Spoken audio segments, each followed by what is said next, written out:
Good day and good evening, and welcome back to Walk and Talk with me, Caetsu Chaiji, but you can just call me Kai. Tonight, as usual, we go for a walk.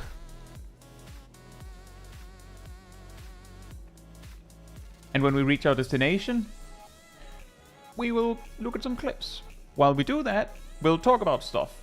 We will probably just talking about also some things while we're there. And the intro song just goes on. Did I actually nail that? It would be pretty funny if I accidentally nailed it so the music just lined up perfectly. I don't think I did. I did? Oh. Not intentional, but that's amazing. That's amazing. Now, with that said, hey Talaba, hey Rost, hey Seros, hey Mizunashi, hey Lana, hey Ilya, hey Agent Monica, hey Tina Lee, hey Bob, and hey Naomi. Hope you're all doing very well. So, we left off here last time because there was new content on the moon, but we never actually had the walk here. So now we did. Amy, who else? Hope you're doing well. I think it's been a bit. But with that said, I do happen to know that our journey here is a little long, so we should probably get started.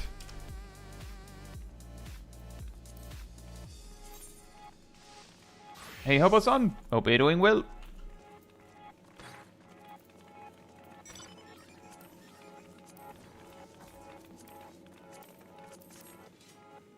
And hey Milo, hope you're doing well as well. So, just reiterating, because I often forget to even mention that, if you have like a question for me, whether it's about Final Fantasy XIV or something else, this is a great time for that. If you have a topic you'd like to like have discussed, it's not always we'll actually pick up on it. It's not always there's much to say. That I might not have anything I can add, or I might not know about it. But if you have like something where like, it would actually be pretty interesting to talk about this with like a group of people, then this is also a great time to do it, because on many of my other streams, like for instance the Savage Rating streams, you can ask a question. I'll probably answer it if I see it, but between polls, and then that's that. But if you have like something more complex, I have better time here. Like as a matter of fact, a month ago we did one of these streams on the moon because it was like, how much attention can it take away? Like how much can it cost? Like how much does it require for me to do stuff on the moon while we talk? Like surely it's not that bad. And I don't know, like some people said it was perfectly fine, but I personally felt like we didn't cover that much. Like it ended up being just about the moon stuff. So I will say the reason why we're just walking somewhere and talking is exactly because doing basically anything else can actually take away from this. Even if it's like, how much could it take away? It's just Final Fantasy XIV. So if you have something you're like, I'd like to talk about that, I have a question about this. Could be something you need to know, something that you're just curious about, so on and so forth. Anything. And hey, Ham and Gazel and David, hope you're doing well. Agent Monica says, what's your favorite fight in Dawntrail? Normal, Savage, Extreme, Dungeon Boss, anything?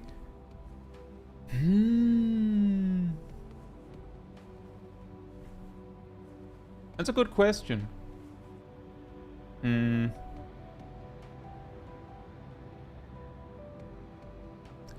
I feel like there's a lot of like fights where I'm like, oh, this is really good. And it's going to be hard to choose. So far, I think I would give it to I think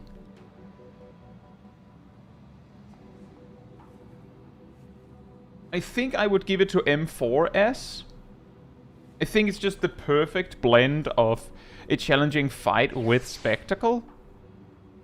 Like, it had the perfect amount of, oh, this is crazy, when we finally got to phase 2 and all that. Like, it was just, like, I feel like it nailed it. I would also say, and I think this one is cheating, because it's probably due to the way we approached it. I was also thinking about EX3.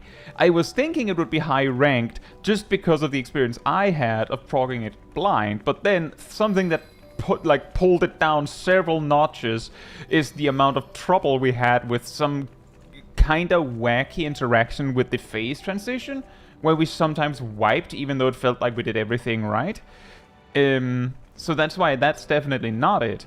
But M4S is really high. I also feel like both M5 and M6S are amazingly good. The normals are also great. But if I had to choose one, I would say M4S. Copper Sulfate says favorite fight gotta be DSR.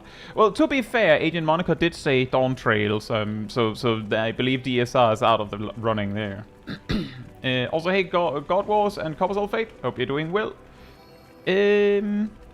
Let's see, David Oliver says, is it possible for newer players or raiders to get into static groups that actually do prog content, or is it prog locked to a set group of already made statics and newer players have to just accept that?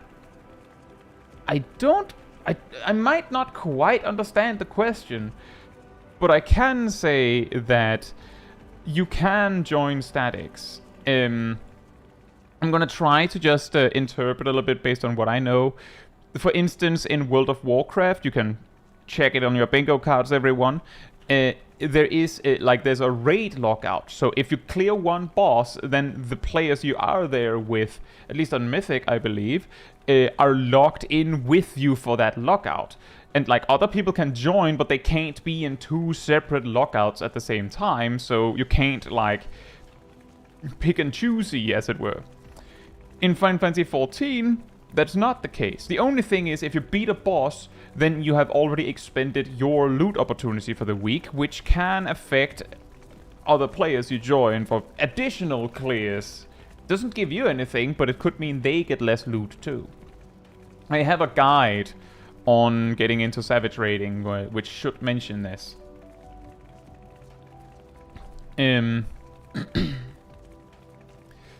It can be difficult to find a static. In that starting Savage guide I have, I do actually mention, or I specifically say something to the effect of, it is harder to find a static that works for you than to Savage raid itself. So if you're having trouble finding a static, that's normal. Like, that's perfectly normal. But you can find a static. The more experience you have, the easier time you will have actually finding a static that will take you. Because many already established statics would like to have players with some history, so that they know that you know what you're doing. So going into Party Finder and getting some experience is actually not a bad idea. Even if it might really be rough. Some players really don't like Party Finder. It's a completely different experience. Also, thank you for celebrating 19 months as part of the Cult of the Pink, Milo. Surely doing Croissant wouldn't be distracting, right? Not like you run around from battle to battle almost constantly. Yeah, exactly. One of the bosses in Croissant, the bird with the 4 statues, the strategy we found, at least in my parties, thanks to Freezy Lemon, to survive it, is that someone basically stops... let's see, I think I may have forgotten to take our turn somewhere. I believe it's over here we were supposed to go down. Someone just stops for a second and writes down the order of the mechanics, because, like, I'm just saying, whenever that has not been done, I've flipped the last 2 mechanics and gotten hit. And you don't, like, in Croissant, you only do that 2 or 3 times unless you're a tank, and then you die. So, there you have to really focus. Really focus. So that would not be a good experience for an equivalent to a walking talk, definitely. Copper Sulfate changes their answer to FRU, fair enough. I have only tried, like, the first phase of FRU, so I don't have very much to say there. Like, something to be said is that I can't comment on my like or dislike of an encounter that I have not done. So, like, if you're like, hey, wait a minute, he chose M4S, but I like this other fight way more, there's a possibility I've not done it. or I had a bad experience with that particular fight. Like, for instance, I say EX3, we procced it blind, which put it up a few notches, but then it had some weird glitchiness with the phase transition that was a little too strict, that caused us to wipe at least 2 times on pulls that seemed to actually have been like, we felt cheated, and that was not fun, which then pulled it down again. Naomi says, would Uwu count on account of you doing it in Dawntrail only? I don't think so. Or at least I feel like that's over-interpreting Agent Monica's question to avoid answering it honestly. Oh yeah, tell them I'm here. You have to come to OCE then. You'll have to find a hunt here. And Bob says, let's see, currently leveling tank on an alt. What do I do as a warrior if a healer is healing so much that any self-healing does nothing? Depending on the duty, you could gain a small amount of damage by, like, if the healer's just spam healing you anyway and they're not attacking at all, then you could just choose to not dodge certain mechanics. Just take the damage so that you don't potentially lose a GCD stepping out. You could try using human words to ask them to attack a bit.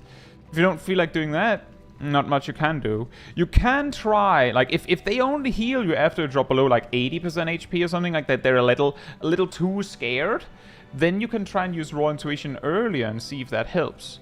It matters, but it is worth talking about the fact that people often want to use Raw Intuition so late. Like, I've had trouble. I think I have already released... yeah, I do believe I released that one. I'm not that far ahead on my mentor roulettes, but I had an experience as healer with a warrior that would wait so long with using Bloodwetting in Vanguard that every time they used it, either what happened is that they would slam Bloodwetting and another cooldown because they realized they were so low on HP that they might not actually live until that GCD would heal them. Or I would throw like an OGCD and spend my resources to make sure they didn't dip into death before they hit it. Keep in mind that all the HP you're missing when you start Bloodwetting or Raw Intuition, like, that only improves the effectiveness of the first hit of Raw Intuition and Bloodwetting. The 2 to 3 additional hits just maintain it. So, like, it's not as massively important that you're super low on HP as you might think. So if it can cause the healer to feel more interested in attacking, then being a little bit more front-loaded with it is not too bad. The healer had everything at 100 and used Raw Intuition on cooldown. Yeah, I'll get back to that shortly.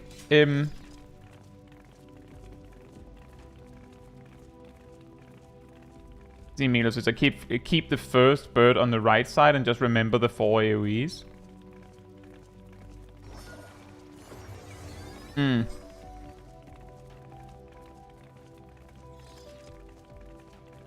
Hey Merfolk and Slushy, hope you're doing well.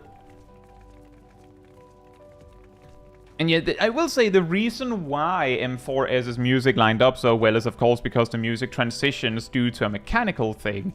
There are other bosses that do this. Brute Justice comes to mind. The reason why its music lines up perfectly with its intermission and things like that is because it changes music in the fight. So at a specific time frame, it switches track, and that means that, like, the phase 1 music is like you're at a random point because it's playing while you're readying to pull. But if it switches in the middle of the fight, then as long as the fight is fully predictable, then they could make the music say, and then the boss does a tank buster, and the boss does a tank buster, because it'll be perfectly predictable. Exactly, Neuro. Like what usually happens in ultimates. But that doesn't change the fact that the music of M4S is very well designed. Like, the points where, like, the music switches into specific states in that phase 2 indicate specific mechanics. Like, there's a specific, like, I believe, like, choir part that happens specifically when she, like, puts down and prepares for a Sabbath. Things like that.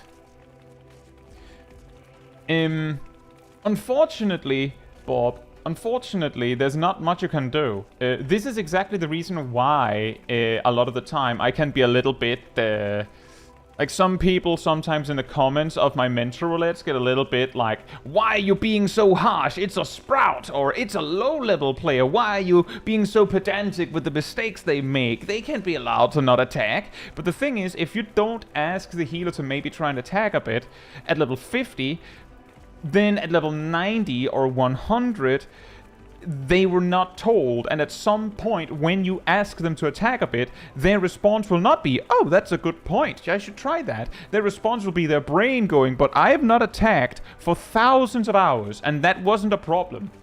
So either I'm wrong, and I've played this game wrong for thousands of hours, or you're wrong. And it's often a lot more palatable to the brain, to the human brain, to choose that you're wrong, which is a long-winded way of me saying the longer you wait, the more likely they will say,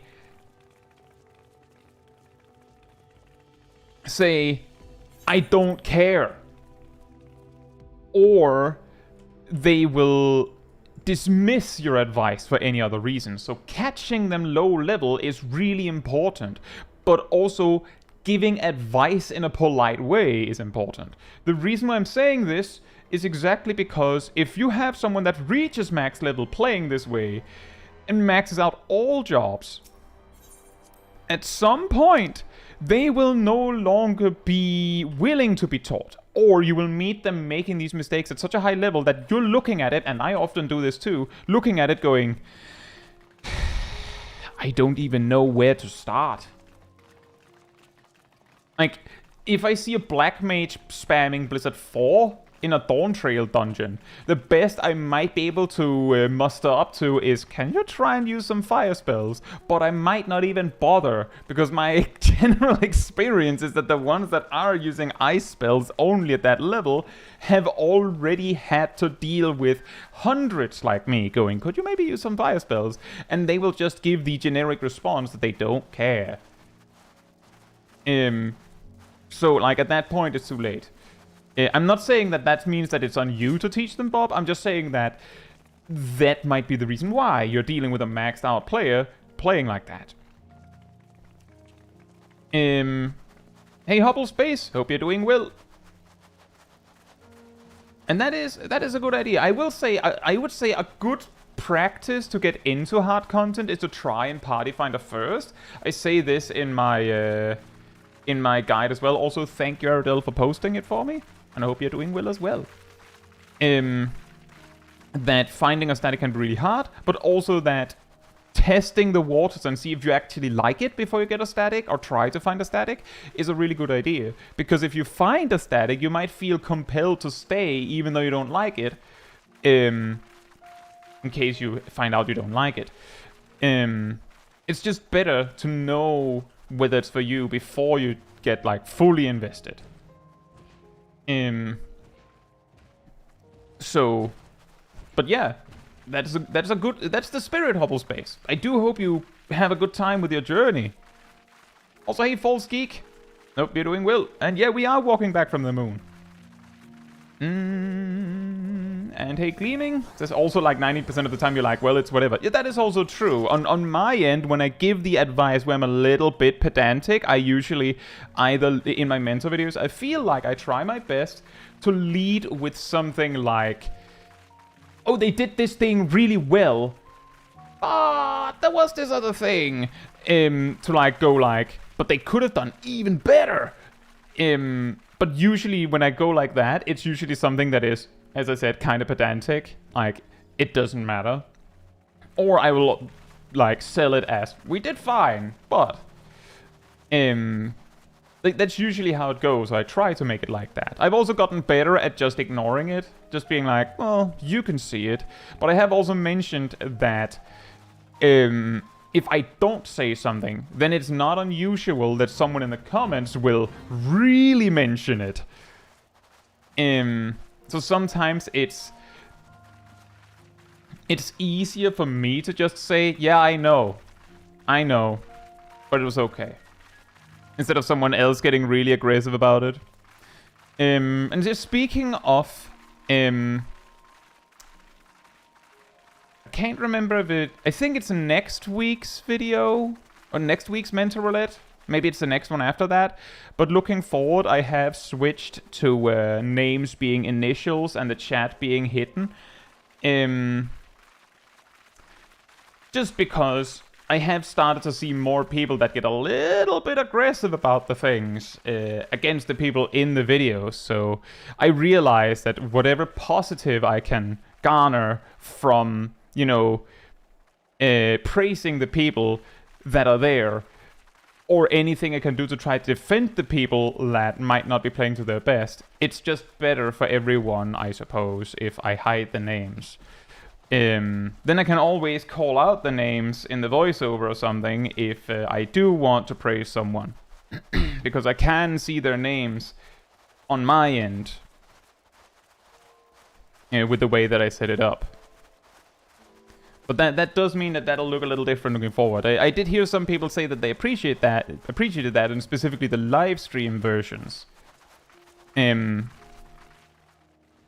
So I don't think it'll change much in the experience of the videos, but now you heard it here. I say Faust and Rumple. Oh, and Zaf. Hope you're doing well.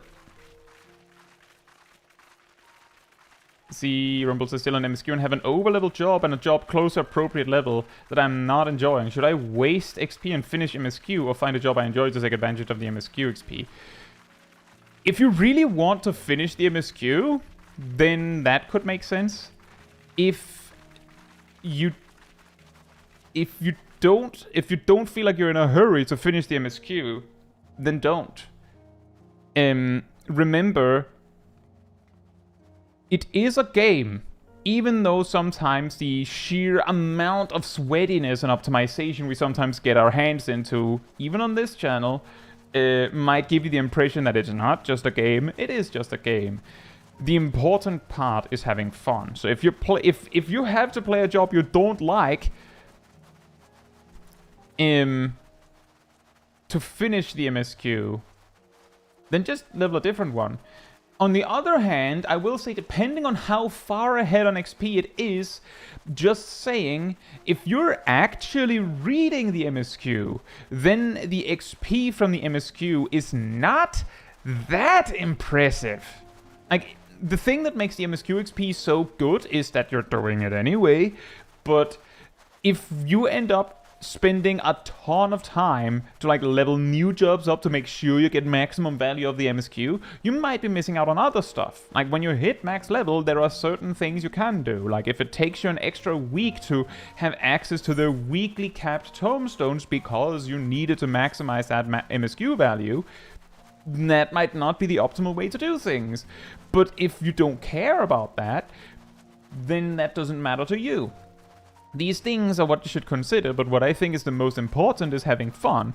Some people enjoy the act of optimizing the MSQ XP. That's actually something important that came up on the video yesterday, that there was someone who said that you shouldn't optimize every second of your life, which had quite an aggressive backlash, because incidentally, you put a complaint about optimization on a video about optimization, most of the people watching it will be into that, like into optimization, so they will not take that well.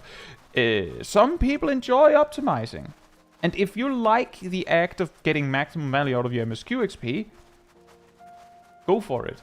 Just keep in mind that it might bar you from a few other things, so it might be worth, if you have some thoughts on that, looking into what those things could be, so you know what you're missing out on and whether you care about missing out on those things.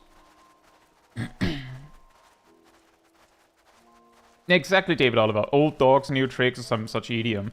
It is correct, and it is genuinely because I'm not exactly I don't have a degree or something in that, but as I understand, because of the way our brains function, it is not inaccurate to say that the reason why someone will be less likely to take your advice once they've played for a lot of hours is because it's easier like, it's easier to digest that you're wrong than them being wrong, because it means they've been wrong for too long.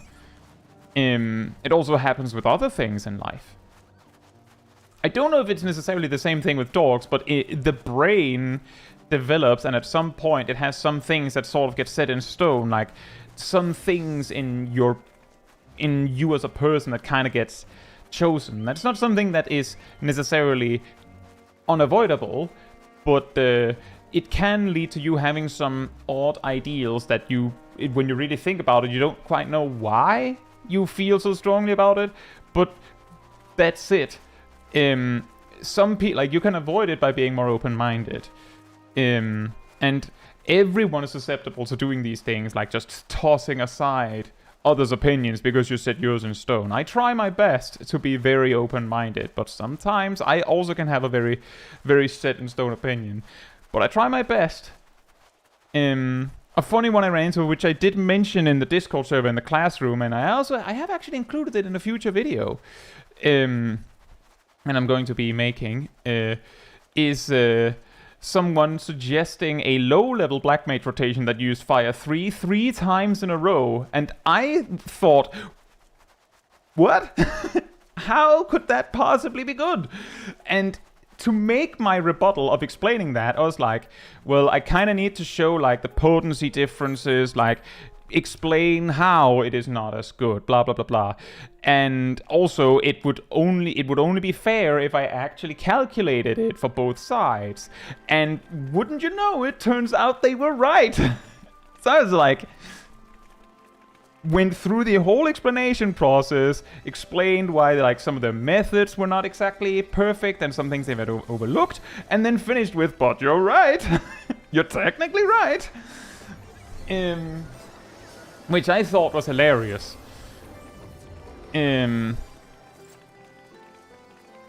Let's see. False Geek says, who would win, 100 Warriors of Light or 1 Magitech Gorilla? There are many Magitech Gorillas that have been defeated by...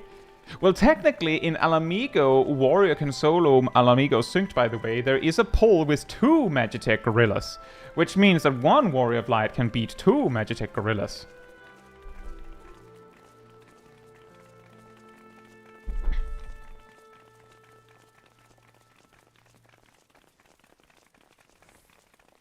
Um... 50 Gatherers took on a Shadowbringers A-rank hunt mark. How many times did they have to resurrect and come back?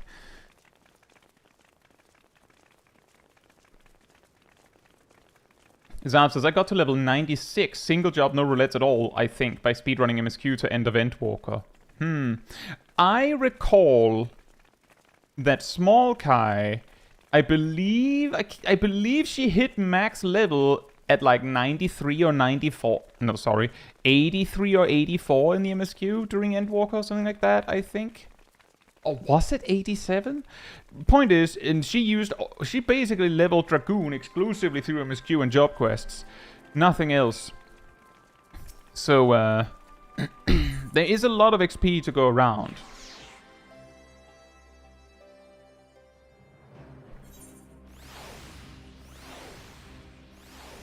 Oh yeah, then you're quite a bit ahead, Rumble. Is it because you don't enjoy Reaper? My folks says there's some massive amounts of salt going on in Ether lately. Wait, from what? Is it from Party Finder? Being open-minded in this economy.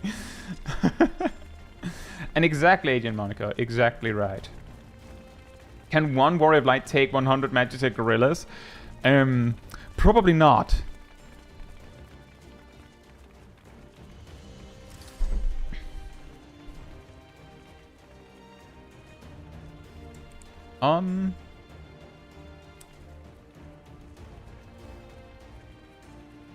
False Geek says, I got 4 jobs up to 90 exactly before Endwalker quest. Wow.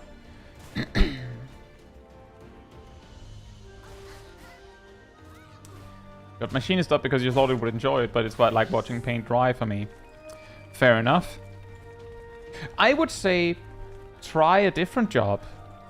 You could, like, if you like Reaper, you could also do that. But of course, if you really don't want the MSQ XP to go to waste, then you have a problem. Like then you're basically just painting yourself further into the wall or into the corner. Although, sort of pun intended there, because if you don't have anything else, Zaf beat me to it. If you don't have anything else leveled, then the closest job that you could just grab and use would be Pictomancer that starts at 80. Like, it has a shorter path back, but the thing is, and I would actually say like more like two things to that. The thing is, if you don't like a job, then you don't have to play it. And that's actually a huge point in a video put out somewhat recently. That some players level jobs for the sake of it, as in just level them.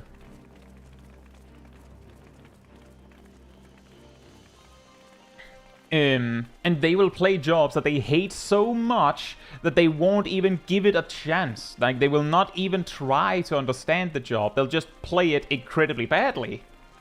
Because why waste time on learning this job that I have no interest in? But level it I must. I would say, yes, technically there are mounts to be had, there are achievements to be had from leveling all the jobs. But I think, just to take an example, this mount, which you get for hitting all jobs that existed in Shadowbringers to level 80, I think I've used this mount like less than a dozen times, and the majority of the times I've used it has been to show people what mount you get when you level all your jobs to 80. Which means that this mount, having it, hasn't exactly changed anything. I'm pretty sure actually that I maxed out all jobs and then was like, oh, neat! Like, didn't even realize that there was a mount on the line. But it did have the effect that I was mildly disappointed when I realized that there was not a mount on the line for level 90. That was like a hat.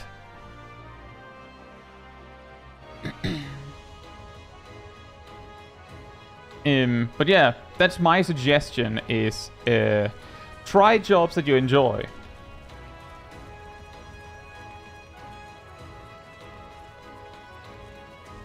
Elana says, I level the jobs I don't like in PvP.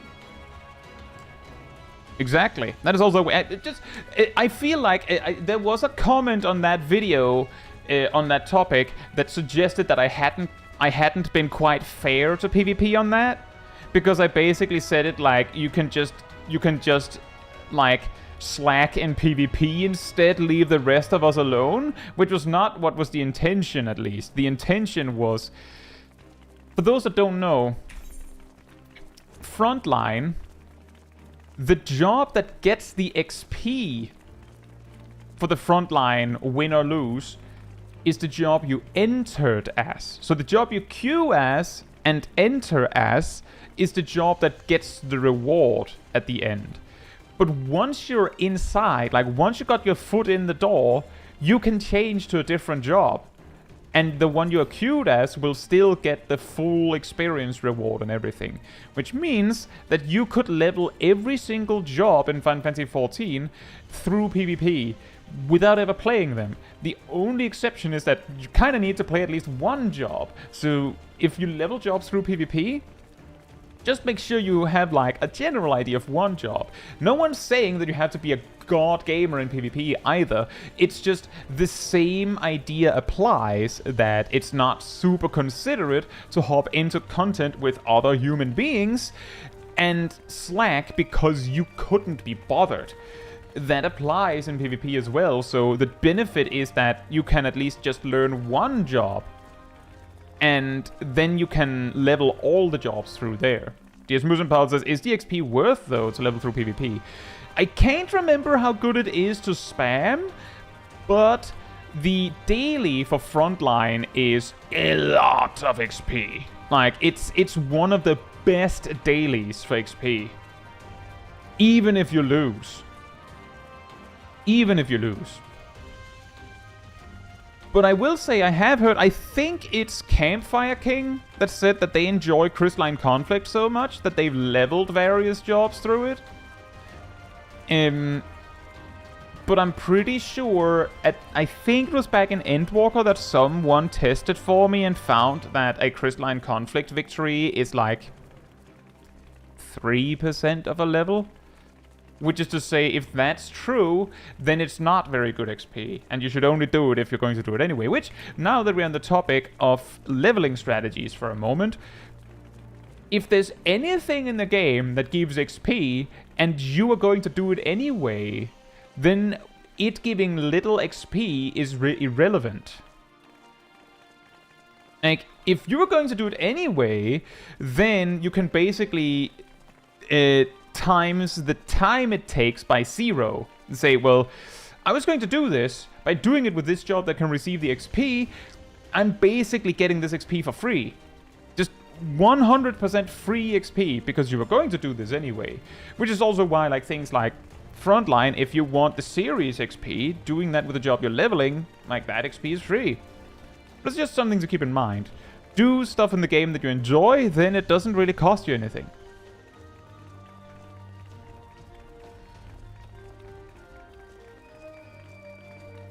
Yazzle says, in my case, I'm still using the all combat jobs level 100 now until this day, so I'm not regretting getting it. No. Nothing bad about that. Like, sometimes you'll get a mount and then later realize that you like it. Like, in my case, I got the wings from the 2 first extremes of Dawntrail and didn't use them initially, and then I discovered that when you can run and mount, the wings look really cool when you do that, in my opinion. So I just use the Wings of Ruin all the time. Because it's very colorful.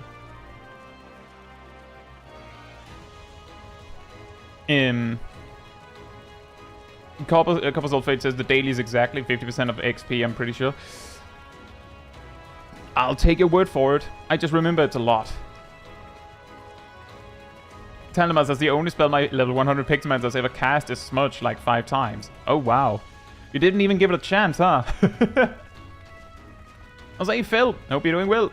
Demi-Atmas aren't real? I know, I have this,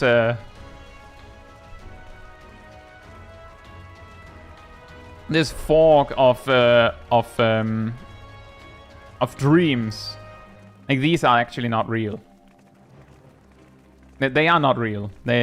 It's actually like, I have specifically set up in the stream that when I open my inventory, like right here, there's like a little box that fills in to make it look like I have them. I don't actually have them. They don't exist. Thank you, my folk. By the way, suggestion: if you're close, like if you have maxed out on a bunch of the Demi-Atmas, it might be an idea to get the remaining ones through regular Dawntrail zone fates, because then you can target them. Like, you can just choose to do fates in a specific zone that drops them. And then you can avoid the problem where you have more than you need.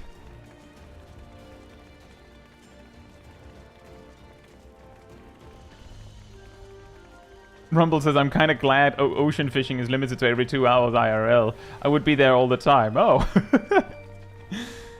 The true reality of daily bonus, like daily clears of things. Some people would not be able to handle that power. Technically, you can also target the one you need in Southhorn. You can, Nuro, but not really. Maybe my experience is unusual, but at least when I've gone, there's usually been 1 fate and 1 critical engagement at most at the same time, which means that the only way you can target is you can choose to not do a task. Like, you can choose to just do other stuff in the zone, and then if a fate or critical engagement spawns where you need them, you can just go and do that. Like, that is a way to do it, but like, if you're spamming fates and such anyway, like, you can't actually target anything specific. As long as there isn't a fate or a critical engagement spawning where you need it, you're basically losing Atma's power.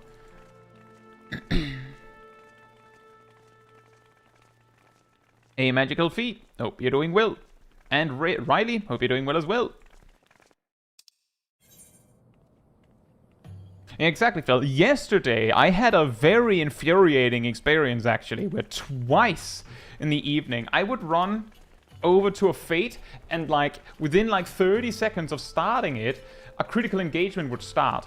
And while the fate looked like you could beat it in time and then make it to the critical engagement, you would see people gradually sneak off to make it to the critical engagement. But because like half of the people had already left throughout the fate, I, who was tanking it, was kind of stuck, it felt like. So I was like, well, I won't make the critical engagement. And my party stayed with me because, well, they're nice and awesome people. They're cultists.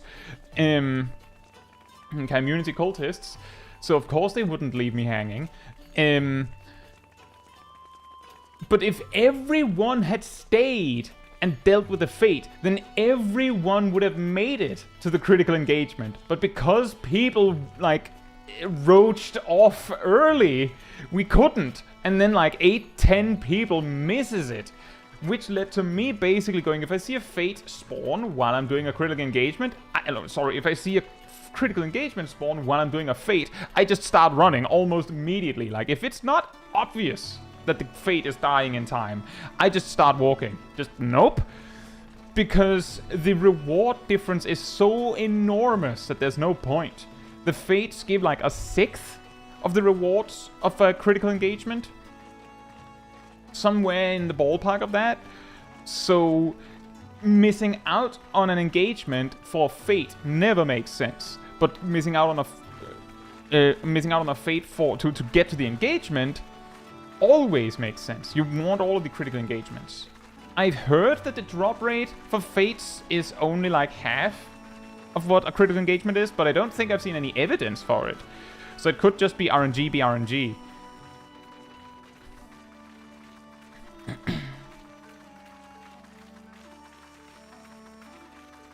Yeah, exactly, Rost. And an engagement gives 200 coins, whereas a fate gives like 30.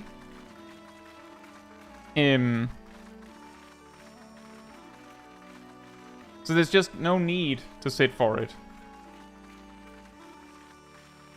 Hopefully it gets better as more people get riding maps. See, the funny thing there, Riley, is I don't feel like we had that happen even once Tuesday.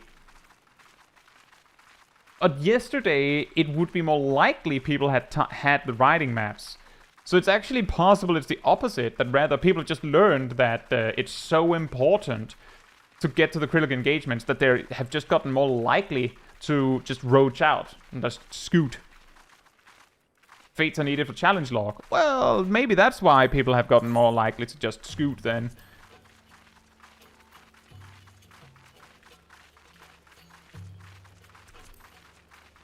I didn't even realize there was the one for this. I should do this. I should also do this. And then the next is Eureka.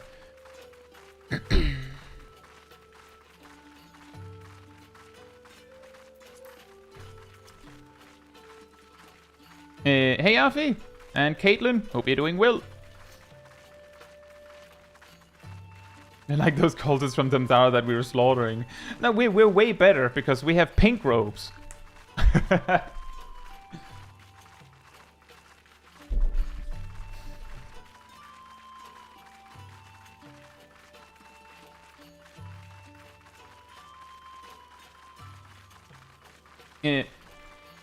I also think there is something to be said in regards to the critical engagement fate choice, is that if you can get everyone on the same page on this, the critical engagement has a countdown of 3 minutes, and then either you're there or you're not. The fates usually last 20 minutes. The critical engagements, I believe, usually gives you a combat timer of 20 minutes, and then it's over, right? So if a fate and a critical engagement spawns at the same time, hypothetically, you could do the fate first and then go and do the critical engagement. But you might be late. On the other hand, if everyone as a unit goes over and does the critical engagement first, the fate will still be there when you're done. The only reason why it might not be is if some people did it. But you know what? You know what's gonna happen? You're going to come out and a different fate will have spawned. So the only problem is that you will have, like, if you run to the critical engagement immediately, you'll spend like 2 minutes just sitting there. And that might feel like a little bit of a waste.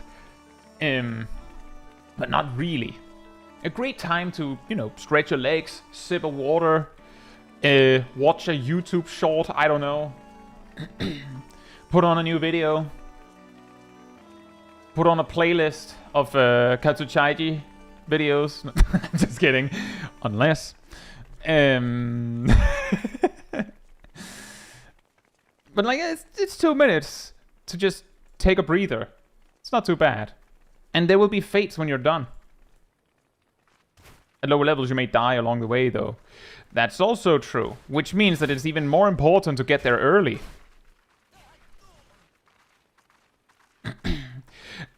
To your point, Afi, it's perfectly possible that it's just not for you. Like, straight up. It is possible that you just don't like it. It's a rather specific experience. So if you don't like it, that's a very likely situation. If you went there alone, that might make a huge difference.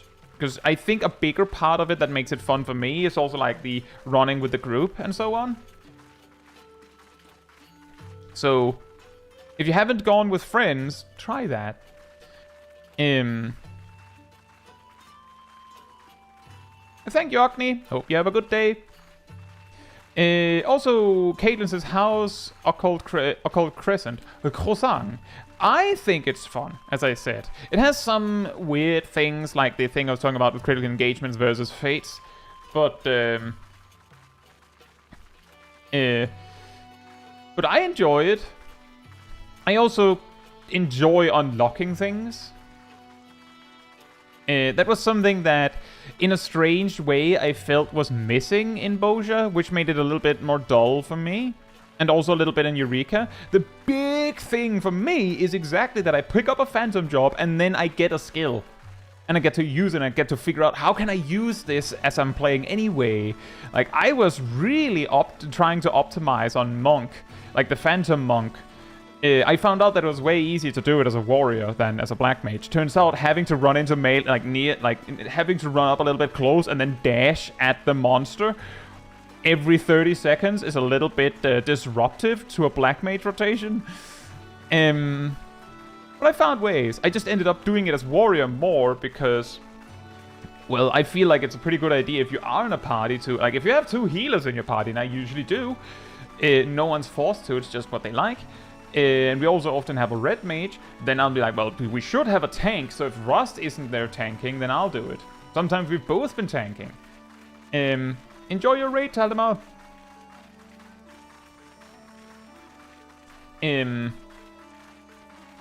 But I think it's great. Caitlin says, where are you walking to? I usually don't reveal that because it's more fun. That's the reason why the live split only shows the next zone. So you can join up if you want. Also that, Rust. I maxed out Phantom Monk yesterday, and in all the leveling, I only dashed into the death wall in a critical engagement once. And I did it like 1 fate before I would have maxed out. Like, I almost made it without doing the equivalent of smudging off the arena. I almost made it.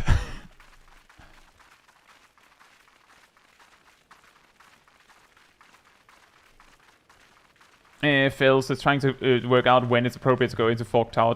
Discord doesn't seem to be running it super often yet, so I'm wondering what jobs I might need to master first. Oh, that is a good question.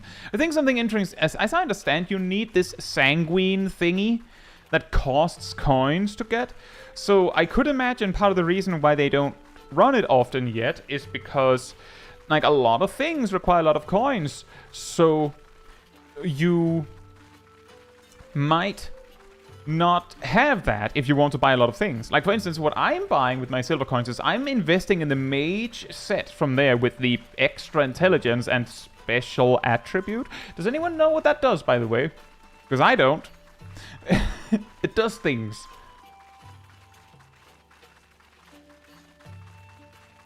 And he says just felt like, oh, there was all this hype for it, and then it just felt like, wait, it's just Fates but not Flight. Yep, kind of, Avi. The thing is, the reason why there was so much hype for it is because some people really, really like their field operations. And in Stormblood, there was Eureka, which I didn't enjoy very much, just for the record. I have mentioned before, I got into the game in Stormblood, and my realization that as a casual at that specific point where I was playing, Eureka was basically the end game for me. I looked at it and thought, nah, I'm not enjoying this, and quit over that. I since came back, as you can see, I since came back. But what got me to come back was Blue Mage, actually. Weird, huh? And what got me into the game was Red Mage, for the record as well. In Shadowbringers, there was Boja and Zadnor, and then in Endwalker, there was no field operation. So the people that really liked field operations were like, where's our content? So that is probably part of the reason why it was hyped up so hard. Those are a lot of people that just hype up things a little too hard. A lot of the content that has come out in Dawntrail that has been fine and as expected has, I feel like, gotten an aggressively negative reception because people hyped it up to more than it ever was going to be, and then being surprised that it wasn't what they expected. That's also why I've said every time people have asked me about Beastmaster, I've said, lower your expectations. Imagine whatever you want, but it's not going to be that. It's not. Imagine your amazing Beastmaster, and then accept that it's not going to be that. And then be excited if it is that. Because if you expect it to be what you dream it to be, then it's not. They're never going to be able to live up to expectations. They made, like, Square Enix made the mistake, or I guess Yoshi P made the mistake of announcing that Beastmaster was coming years before it was going to show up, which gives players years to fantasize about what it's going to be. And they're never going to be able to live up to that.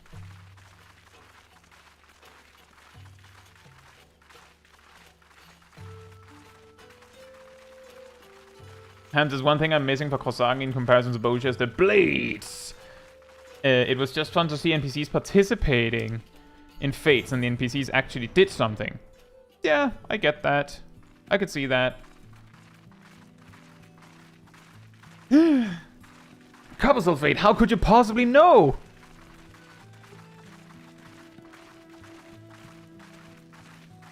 And yeah, also, Merfolk, that's also why I just call it croissant. Because it's really funny.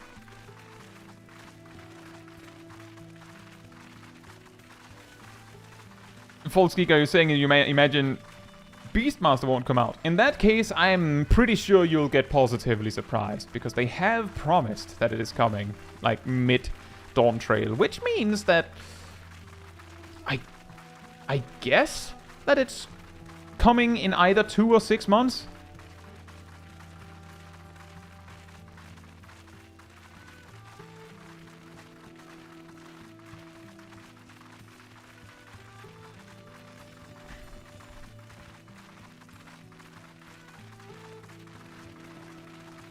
Jose Frauko, hope you're doing well. I haven't played Guild Wars 2 since Path of Fire, so I don't know about that.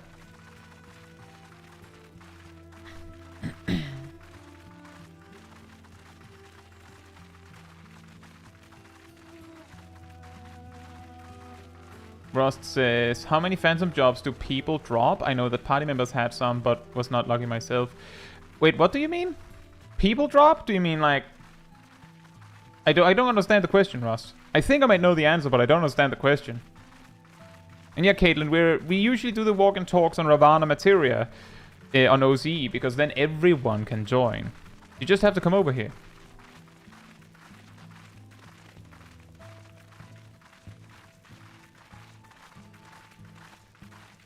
If the question is what, like how many and which jobs drop from content.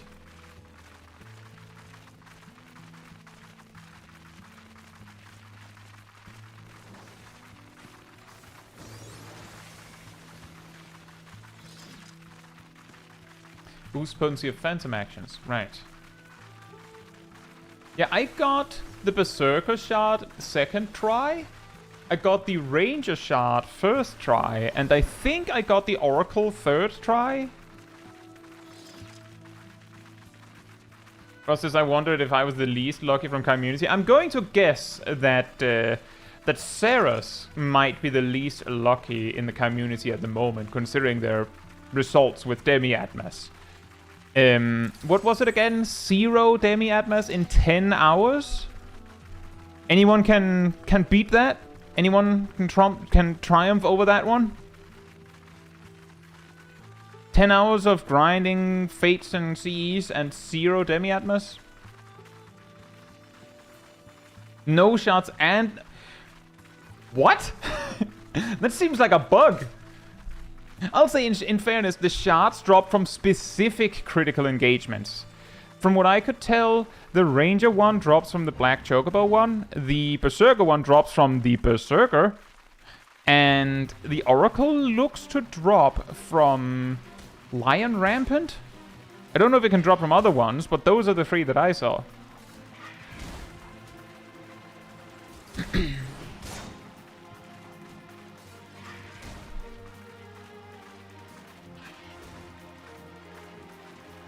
Also, by the way, Lion Rampant, yikes. I've gotten better at it, but man!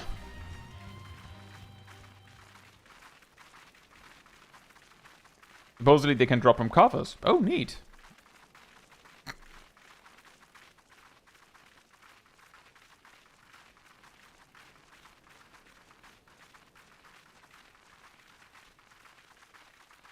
I think... Frogger, I think I fought Kralkatoric. I think so.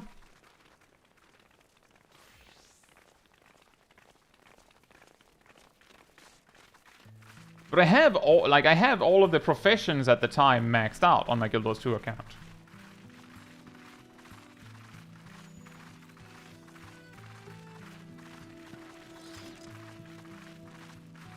I didn't even notice that, Hams, as watching the stories of the NPCs.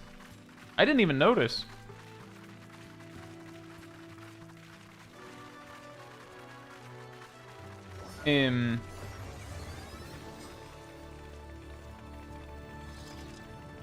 Yeah, that's exactly that's the thing, Agent Monica. That's also why when Sarah's mentioned it earlier that I got a little bit got into a little bit of an interrogation, like, oh yeah, 10 hours, what were you doing? And according to Sarah's, they were actively participating in everything and just didn't get rewarded. I would definitely be quite demoralized if that happened to me.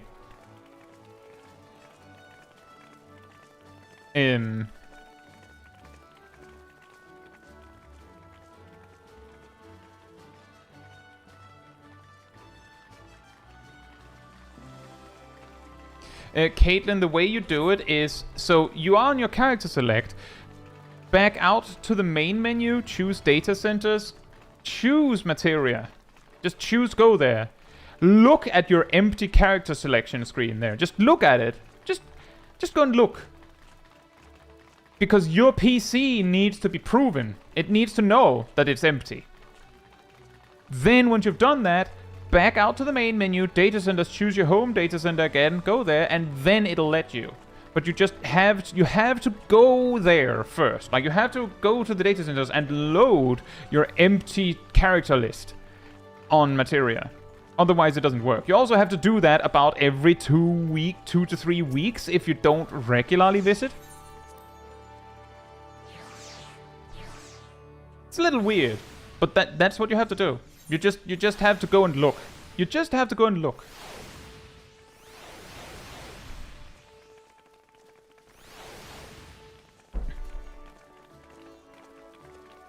Yeah, I've had a lot of fun with the Kosang.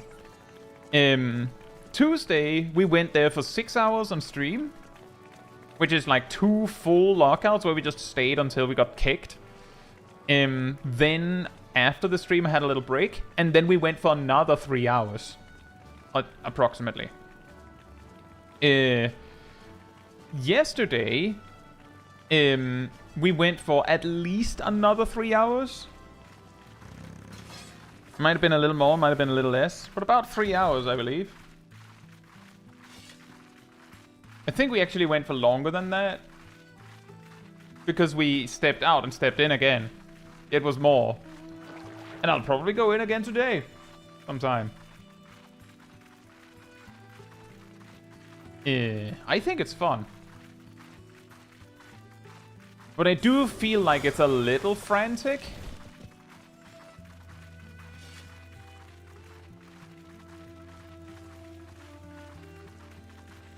Yeah, exactly, Ceres. It is a little bit of a case of it feels like if you're enjoying the content and then the RNG just doesn't work with you, it feels like the content just saying, nope, not you.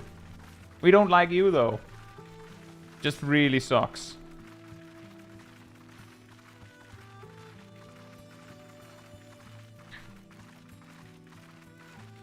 Thief is goated, by the way. What does Thief do? I understand that it has an attack that makes things sometimes drop more loot. Just like Mug and things like that. And apparently it prints in the chat log if it works too, so that's pretty nice. Guarantees. Yeah, imagine. So the way I'm approaching this is that for now, I know that I need a lot of silver coins to get all the things that I want. But I've sort of prioritized the coins job shards lower because, I mean, I have plenty of jobs to level already. I've maxed out Knight and Monk, and I'm working on Bard. And once I've done that, I have the dropped ones to do. And only then would I need to buy a job to have something to level. On the one hand, it could be argued that, well, you could just level the ones you want to use. On the other hand, each mastered job gives you a damage bonus.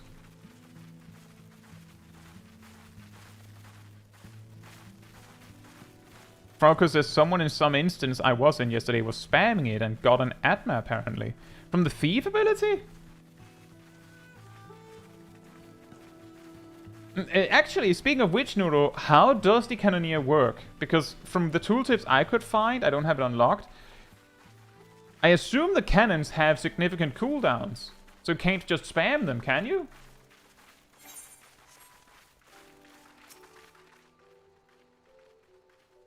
Are you trying to trade me something? 30-second cooldown. Do they... 30 seconds on each on 3 cooldowns. The reason why I ask is because I understand they do magic damage. Is that correct?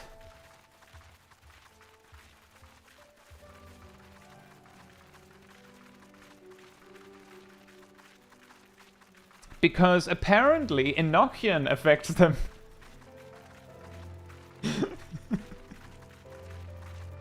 Which means that a black mage just does 27% more damage with them.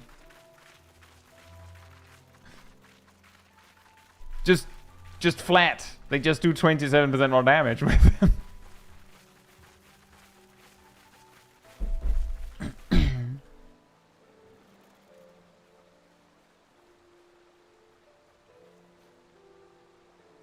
We have many people today.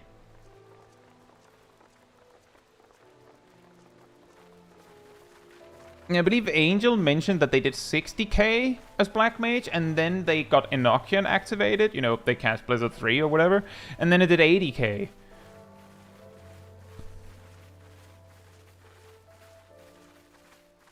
The cannons bypassed the level difference. Oh, that is pretty huge.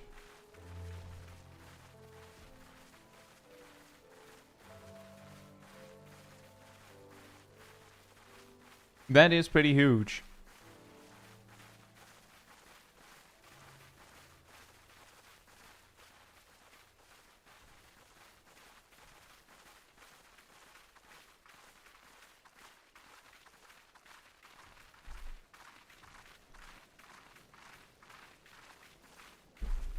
But yeah, my point was that me personally, I've been, I'm leveling the jobs to get the mastery bonuses, but I also need a huge amount of silver coins. So I'm like just spamming CEs and fates, which is also why, as you can see, like this and this basically is like perfect evidence that I haven't really fought regular mobs. Not really. Like, this is mainly from, like, getting mobs out of the way when someone brings them to a Fate or a CE.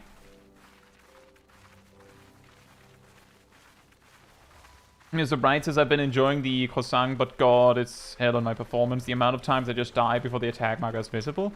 I think I heard Milo had similar troubles. When we were going there on day 1, Milo had immense trouble actually making it to Fates and CEs because the loading times were too big. I think he's on a PS4 though, so that would make it even worse. Which really sucks. Imagine new content comes to the game and it's like, yeah, it's here, but your machine can't run it, specifically.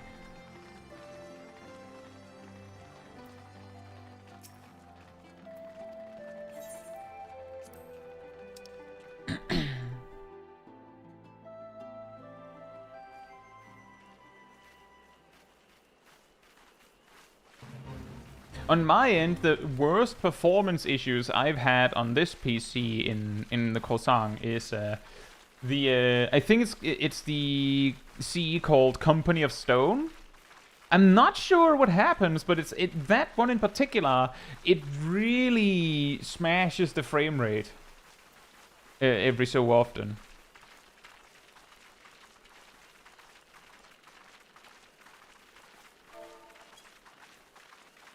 In Minas Tirith, hope you're doing well. The problem, Minas Tirith, is that apparently the fates scale with, based on what people said, I guess it's a combination of how many people are in the instance and how many people participated in fates, which is probably the reason why after a critical engagement, there's usually like 2 to 3 fates that the stampede of players from this critical engagement just instantly trounce. And then if like a critical engagement doesn't appear immediately after that, the next one is actually like, it takes a bit. It's because like it has this like wavy effect of, oh, no one was doing fates. Well, they were not completing fates. We should probably weaken them a bit. And then people come out of a critical engagement and then like they just trounce it.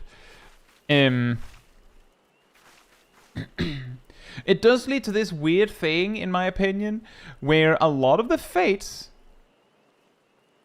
have interesting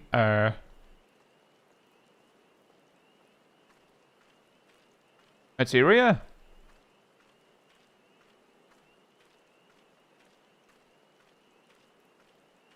Am I disconnected?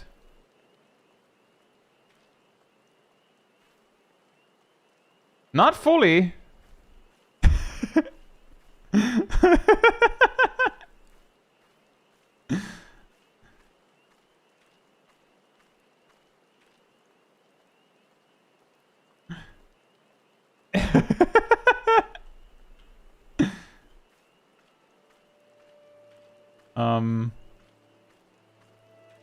I have a feeling that I'll get disconnected.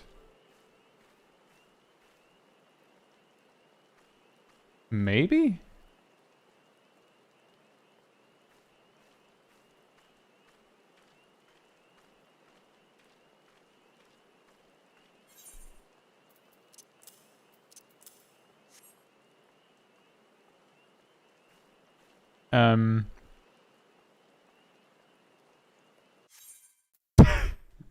Fates discovered nearby!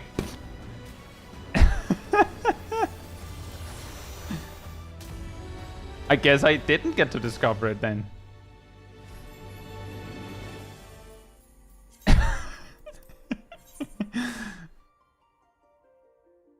And yeah, exactly, Minas Tirith. That's sort of what happens, is that you'll have a few fates that just get demolished, then a CE spawns, and you do that one. And if it doesn't, like, if the CE suddenly is like late on time, pause timer, nah, it's fine. If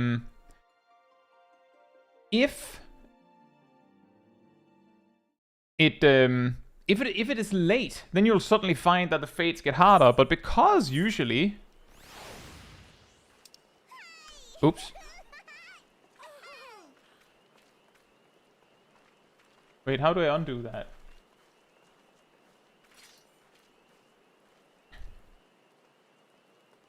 We got back. Yeah, I was like over there, I think. But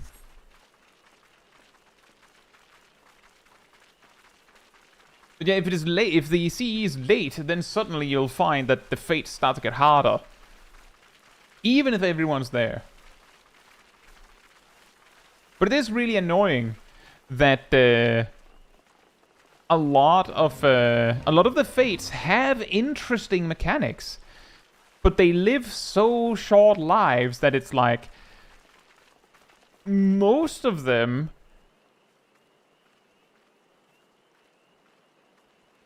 nothing happens before they die. And when they do last a little longer, so that they have mechanics, you have no idea what's going to happen because you never see them do anything. Like a particular one is the Mudman in the like southwest area. It casts Royal Flush.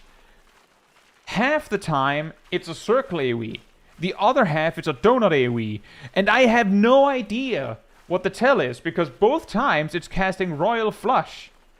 I'm trying to look at the body, but every time I've actually paid attention and looked at it, it does this with its arms, and then it's a circle AoE.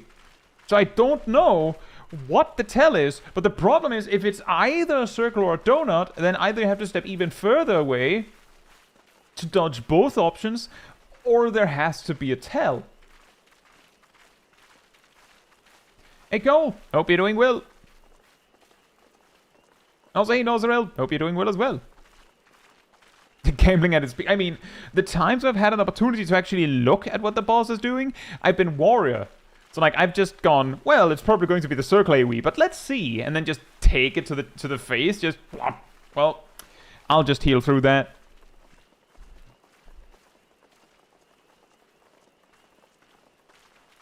Nozarel says, I haven't figured out what on earth is going on with the CE inside the cave towards Scala, the one with the woven with crystals. I know how that one works. Would you like me to explain it?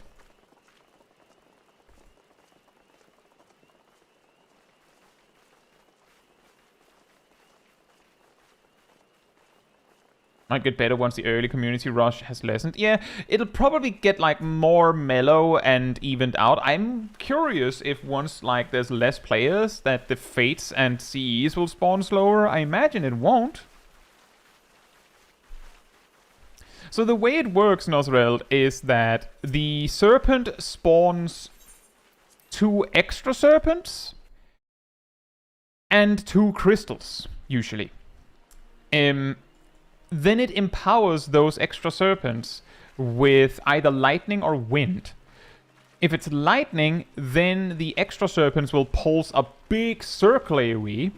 If it is wind, they will instead do a donut AoE. So if it's lightning, basically they'll be in imagine 2 cardinal spots. You just 90 degrees go there.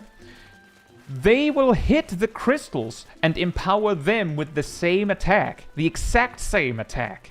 So you just do that again. The crystals are just extra dragons, essentially. So, like, the dragons, like, the lightning dragons will pulse, and then, like, the crystals might be, like, slightly off. You just continue so that you still have, like, a 90-degree angle between you and them. If it's wind, you stand under the wind dragon and then under the wind crystal. Later in the fight, it'll make these portals, and you have to make sure to look what color portal is under the crystals, because they will teleport to the equivalent colored portal. So, yellow portal means teleport to yellow portal. Blue portal means blue portal. And I guess they don't look like portals, it's more like a rune, but they teleport, so it's a portal. So you just have to keep that in mind. Then, it'll have other crystals where it puts, like, crystal markers on them. They will do a donut AoE, essentially, in the specific circle or ring that they are in, there are lines on the floor. In the order that they are designated. So first the pair that has the 1, then the pair that has the 2, and then the pair that has the 3. There are 3 rings, and under the boss is never safe because the boss does a circle AoE coinciding with those like ring AoEs. Oh look, Kids is here.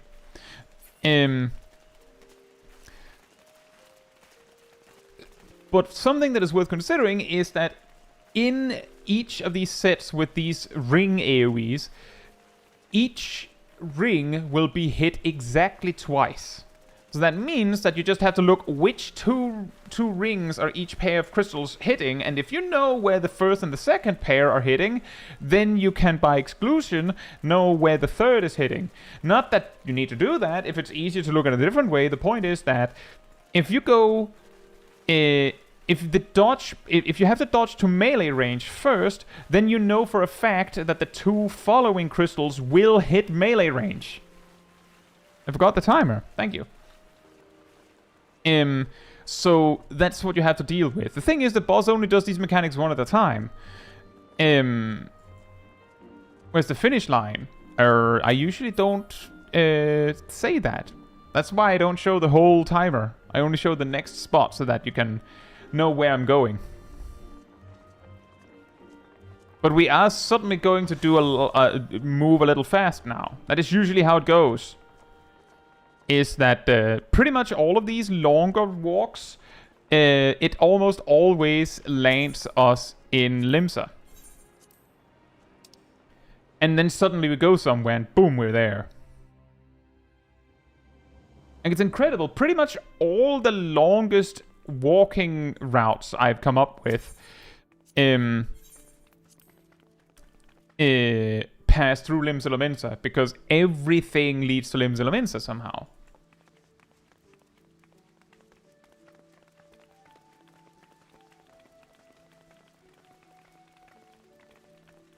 Yeah, I also had a hard time with it at first, Nosreld. And speaking of, Mr. Bright mentioned Lion Rampant. That one is also crazy. I've gotten better at it, but it's really, really tough.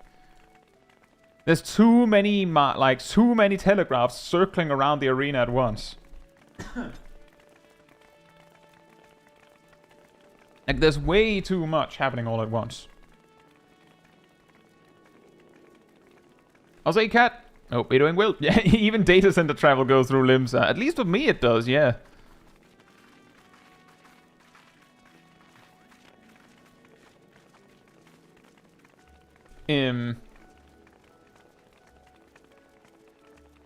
Yeah, among all the CEs in the Croissant, I would say the Serpent with the crystals, and even Lion Rampant, which I have trouble with, pales in comparison to the Urn. You know what I'm talking about? The Urn? Man, that fight sucks.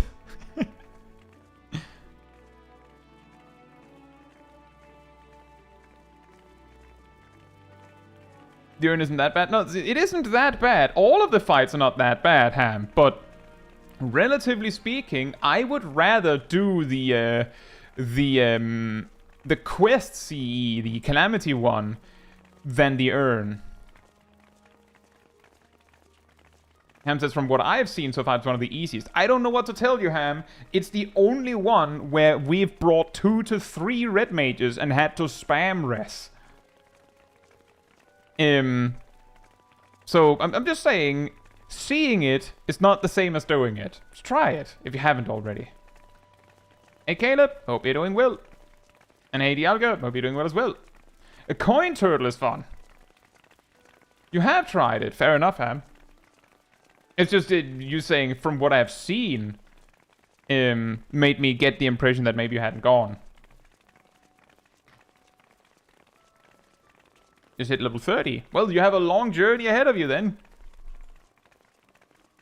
Clearly didn't bring the right red mage. Well, I mean, Cat, the problem is... Right, not that one. The problem is that having more red mages just means that there are more reses to go around, not less deaths.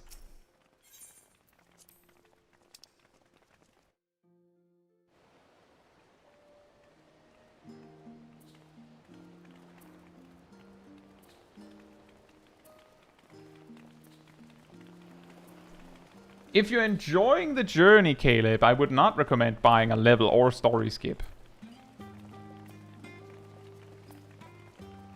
And it can also be a little bit of a huge jump in potential difficulty if you do.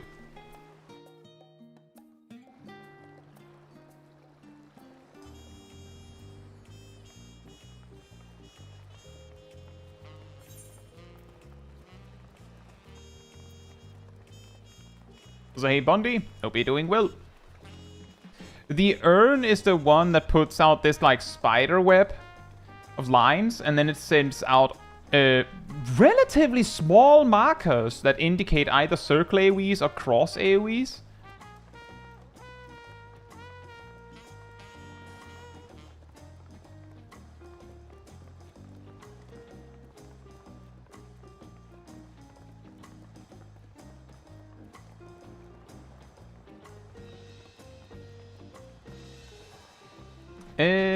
We're in the second instance.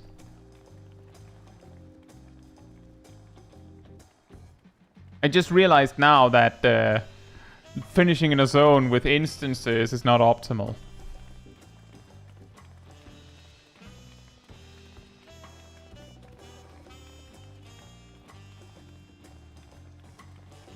The markers have different sounds, so you can hear if it's circle or cross next. That's impressive. I don't think I've heard that. I haven't heard that there's a difference, at least. Fair enough.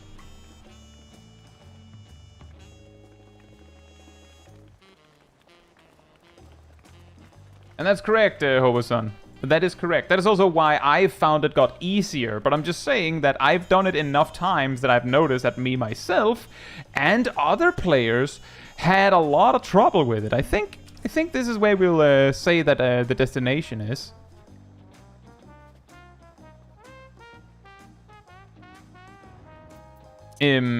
Like with the Crystal Dragon, for instance, I figured it out finally during the first run. With Lion Rampant, I did have to like come back to it to get it. With the Urn, I think it was at least the third go before I got it, but it was still so hard that like on my third go, when I was like pretty confident that I got it, I went as Red Mage and actually had near like mid to late in the fight a point where I just stopped attacking altogether and just like rest that guy, rest that guy, rest that guy, rest that guy. Incidentally, it was Phantom Monk, so I just used the Occult Chakra to to recover 70% MP so I could rest that guy, and then I died because I was too focused on looking for corpses instead of looking at the boss. And then the boss died. And yeah, exactly, Han. That is actually what makes it hard, is finding the markers between the players. Also, hey, Shaq and Barry. Hope you're doing well.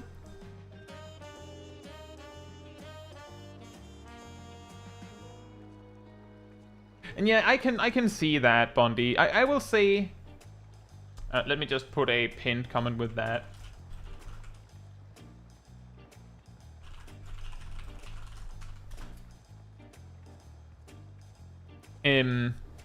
I will say that is unfortunately how, like, Bondi, you can't have it both ways. Either the boss keeps like pulling another mechanic out of their pocket, and then another mechanic, and then another mechanic, and then at some point you kill them before they actually get to show you everything, which is what a lot of people complained about with M1S. Or the boss finishes doing the things that it wants to do, and then like kind of just loops going, what, you're not dead? Oh, I guess I'll do this then. What, you're not dead? I guess I'll do this again then. But then at least they got to do everything. I'll say I agree that some of the bosses could use a little bit bigger of a repertoire for their like looping section at the end of it all, but that is unfortunately how it goes, that either the boss has too long of a pattern and it never gets to finish it, or its pattern is too short and then it spends possibly 50% of the fight looping the same mechanic over and over. And incidentally, what determines whether the fight is really hard or not usually comes down to, like, for each individual, whether they find that specific mechanic hard.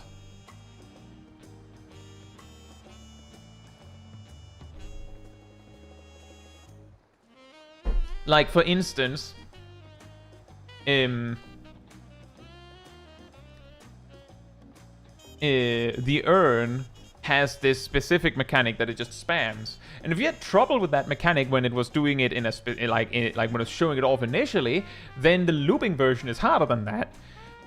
And it's going to keep being hard until you get it. And incidentally, it's really difficult to learn a fight when what happens is you get up on your feet and you saw half of what was happening, and then you die because you couldn't see. And then you get rest, and then you get up, and then you see half of what you need to see, and then you die because you couldn't see. Like, I'm just saying, one of the biggest disadvantages of dying in most boss fights in Final Fantasy XIV is the fact that you die, you can see everything, you get a rest, you can see everything, you accept the rest, then someone puts a blindfold on you for 5 seconds, and then they go, guess where you need to be now? And takes off the blindfold. And to help you, they give you a 5-second invuln asterisk that works against most things. And then you die. Because the thing you had to see is coming in 6 seconds. But you missed it. Like, a lot of the time, if you don't die to the boss at first, then you get to see everything, and then it means you have a relatively easy time, I would say, understanding it. But if you die, then each time you die, there's like this blacked out space where you don't know what you're looking for. So I've gotten Never Reap twice in the same week. That is pretty crazy.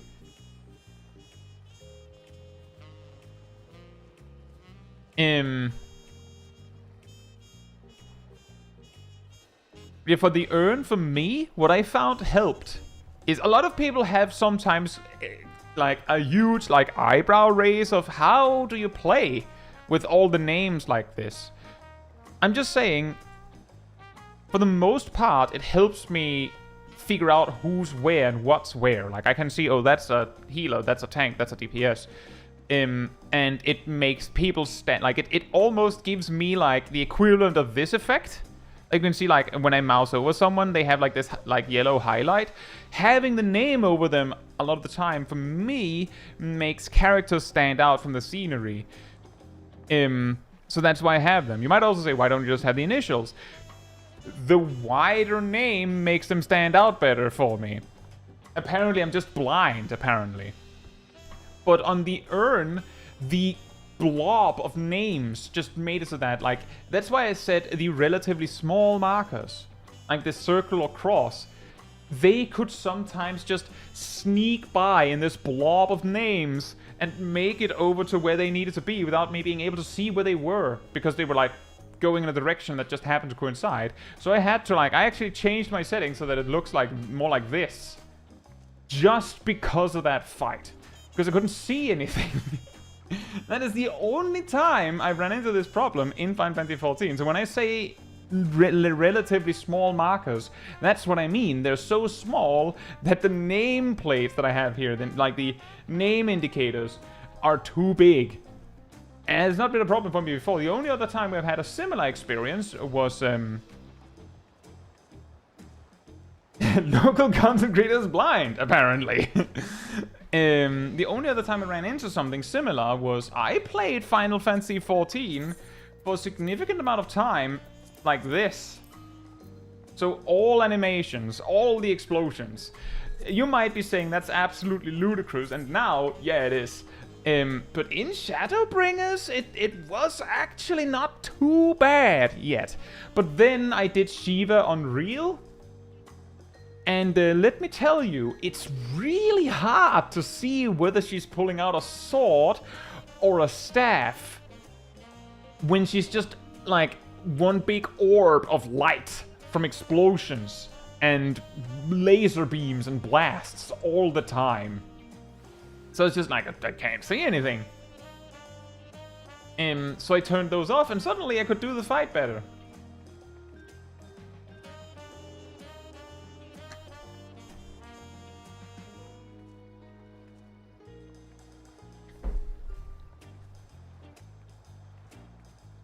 There's a sword shield bow buff though. That is true, Milo, but I'm pretty sure she gets that buff after she has already pulled out the weapon. And if I remember correctly, in the time where she starts pulling out the weapon, on frame 1, Cactbot can see it. And then you can see which hand she's like producing something on.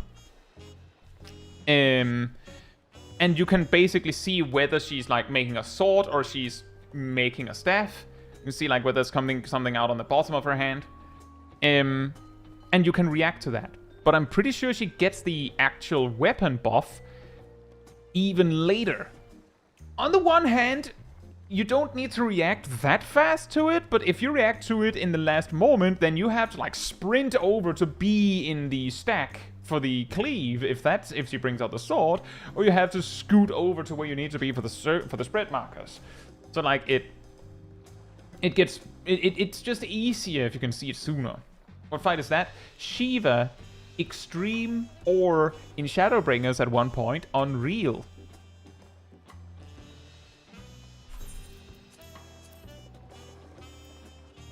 This one. Red Mage LB3 at 3 AM will convince you to turn effects down. You know, there's bad news on that, Mishonashi. You know what doesn't disappear when you do this?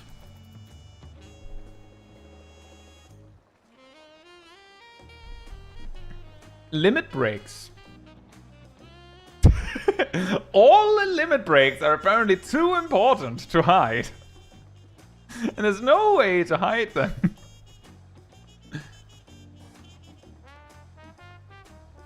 Bundy says I turned them down during AlphaScape because Fire 4 completely engulfed Omega F's model and you needed to see her animations.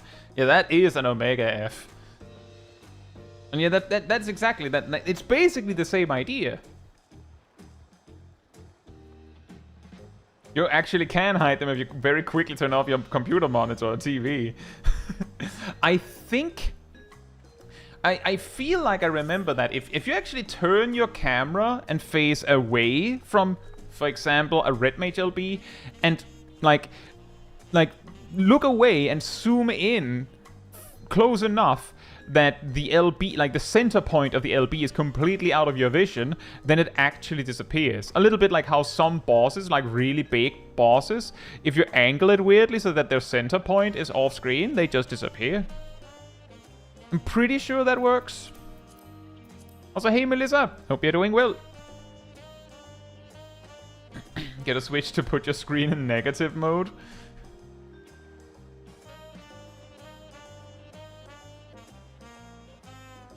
And Minastia says when you get flashbanged by a Titan summon from your party member one too many times, you will turn that off. When so in Endwalker, there was a period where I was streaming Party Finder Savage in the second raid tier. I didn't get past Proto-Kabi, but I didn't go for that many times. That's also, I just discovered that I didn't find it very enjoyable to stream Party Finder. It just means that I'm sitting there worrying that I'm basically just sitting there wasting time, doing nothing, while looking for a party for way too long. And then it was just, again, imagine the Savage Raid streams with some of this, like the voice chat banter we have, but just minus that. So it's just me. Very hard to both do the Savage fight and also be entertaining. But what I ran into there, I was going there as summoner, is that it was so hard to see things that I needed to see that I needed to do this. And you know what's really weird is playing a job like summoner where you're used to having like, well, any job really, but you're used to having the sound effects and animations as like some sort of feedback to your attacks. And then suddenly you're casting Ruin and it just goes... Zoom. Zoom. instead of having that sound. Not that you'd cast Ruin 3 very much. But like every single attack just becomes... Sorry. Just nothing. Really weird. Like I was never a fan of playing through Pokemon games with the attack effects turned off. Because it had that same effect of, that's kind of boring. A lot of folks were annoyed with swap from Fester to Necrotize because it lacked the sound. Yeah, I could see that. I will say Necrotize has its own distinct sound, but I could see that. Anyway, we made it. We made it. I had expected this to take even longer, but just looking at the times, let me just see if I can... Let me just see, I can check it in the splits. The longest section was Mare Lamentorum itself, which took 15 minutes. And then the logs, the peaks, and the fringes each took about 13 minutes. And then the Garlemald took 10 minutes. East Shroud took 7, but in fairness, we had a disconnect. So that is a little unfair. And then there's like a few that took like 3.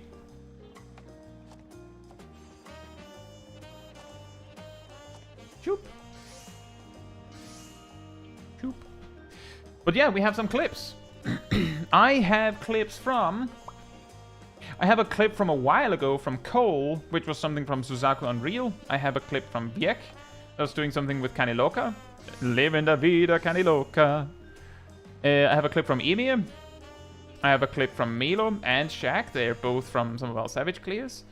And we have this clip from Ham. Ham said that they had to rush it a little bit, so they will not take any slander for naming from typos. But I'm just saying that this is the Bolja Southfront duels, which you can also see up there if you look really closely.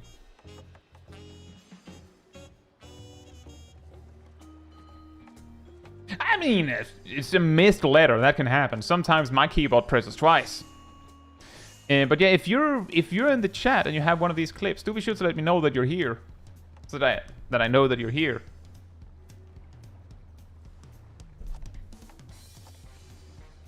Even if you wrote from like 5 minutes ago or something,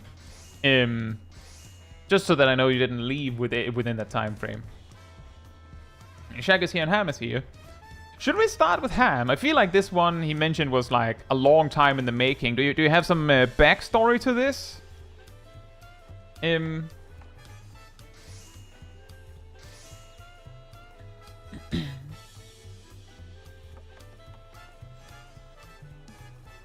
Or is it just the duels?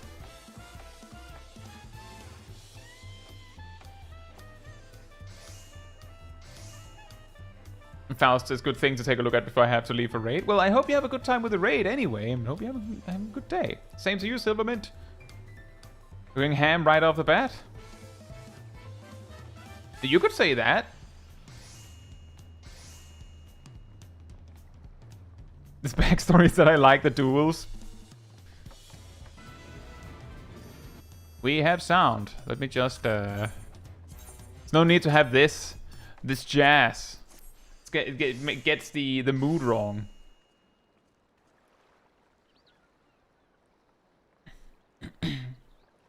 Oh, right. Yeah, we're going ham right off the bat.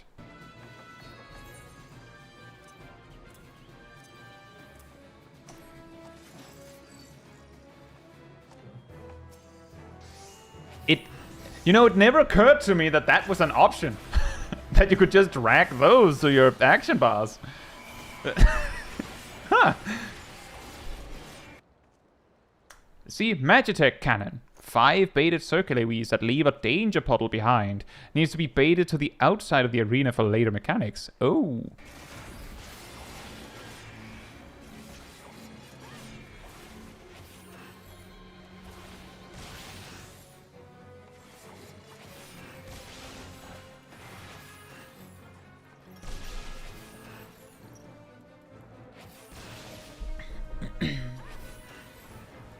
Hey Yannick, hope you're doing well. Dynamic sensory jammer. Oh, that's the thing from Bales' Wall.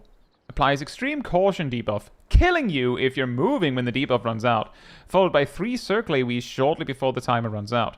1 centered on the player, 2 next to the player in random directions. Sheath your weapon when the timer hits 2 and dodge the circles immediately after the debuff disappears. Yeah, that's basically the thing for Bales' Wall as well. That extreme caution is a little janky, so you should wait. You should be a little fast, or so you should be a little early with stopping. Explaining the mechanics so that you know how cool they're being. It's like JoJo's, yeah. Do you have a JoJo pose to go with it? Boja duels in a nutshell. Do this exactly right or die. That was kinda how I felt it as well. Which was part, like, that isn't a problem for me necessarily, but what really annoyed me about getting into the duels in the first place was exactly that it was kind of difficult to get into the duels. Which was why I just never got started on it. If I recall correctly, Ham had a lot of trouble with that sometimes too. I'll say, yo, Stake, hope you're doing well. JoJo post to be added to Mog Station. Isn't / unbound a JoJo pose? What pose is that?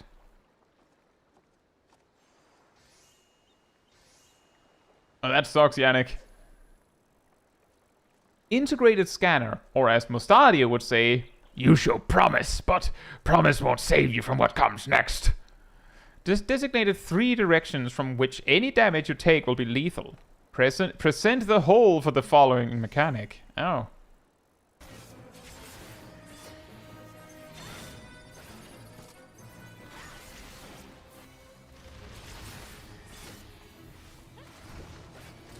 Uh-huh.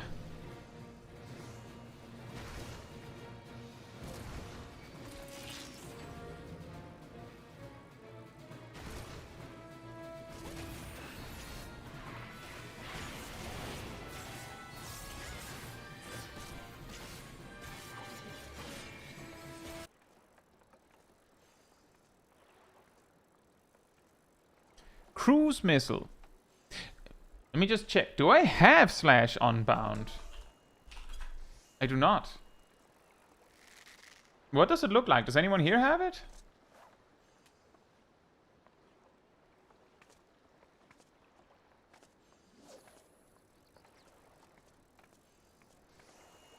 I take that as a no. Cruise missile. Baited proximity AoE also spawns a bunch of slow-moving missiles at the edge of the arena. The missiles move in a straight line across the arena. Drop the proximity AoE at one side of the arena, then weave through the missiles to the other side.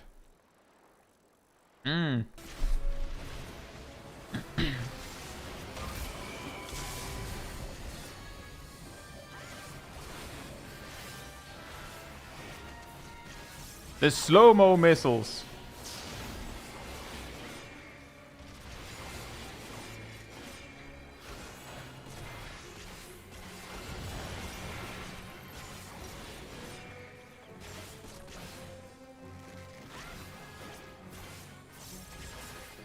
Okay, thank you, Melissa. And no worries, Inio.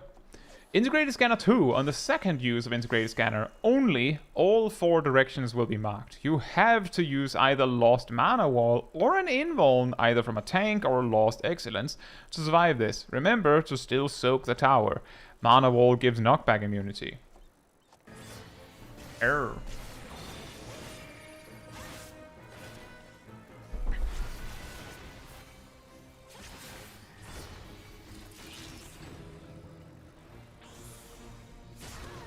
Doink.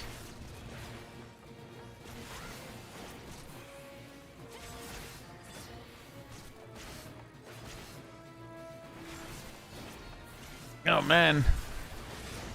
You see, that must like, imagine getting into this duel for the first time and just seeing that. Like the first time you reach that point. Who wants to guess why I remember Mana Wall's knockback immunity like that? Is it perhaps because you're wiped to exactly making that mistake? Is that mayhaps a possibility?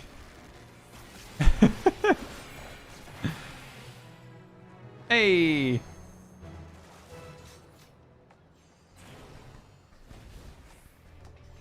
Very nice.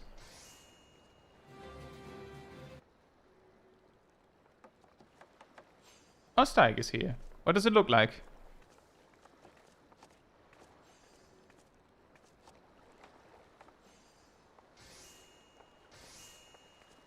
Oh, yeah, that is a JoJo pose. that is absolutely a JoJo pose. What? As you can see, there's a few quests that I never managed to finish. I'm guessing it's one of these.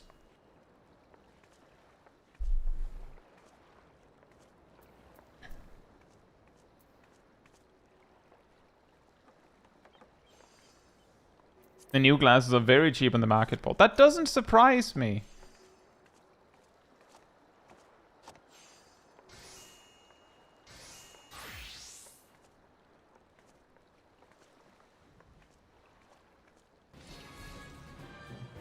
Thank you, Osteig, and also thank you, Melissa.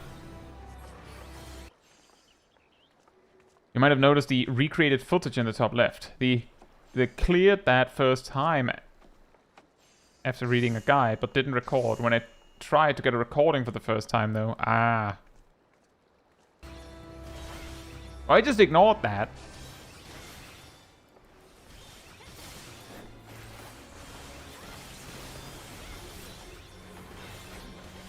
Raging Winds enables a death wall, also gives Lion a buff, adding pure damage, true damage, whatever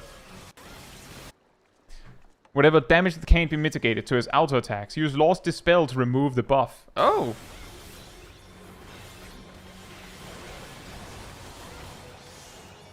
Does he only use that once? Since it enables the death wall? Because that would be really mean. Circle AoE with extending follow-up donuts. That would be really mean. Yeah, you have to bring this Dispel just for this one use. Just this one. Looks like that is, yeah, that is a yep. Ravenous Gale. Twister puts a bunch of mines on random locations. One will always spawn below the player. Locations for that one is snapshot shortly before the spawn. Right, that is Twister. And the random ones makes it extra scary. You could just randomly run into one. Dynastic Flame. 4 baited danger puddles. The puddles turn into baited lion AoEs when they disappear.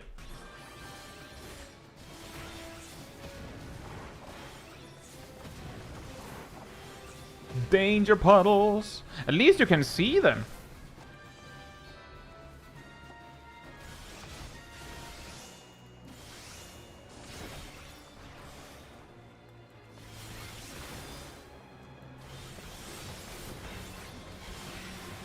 Twin Agonies? It's a tank upster! It ups you. Hits through invulns. This hits hard, like really hard. Don't even think about mitigating normally. Use Lost Mana Wall to survive. Oh, fun!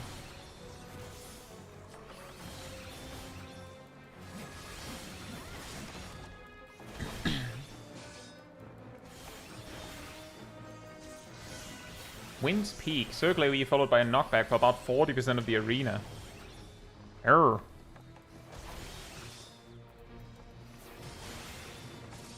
Perhaps you are a cut above the rest after all.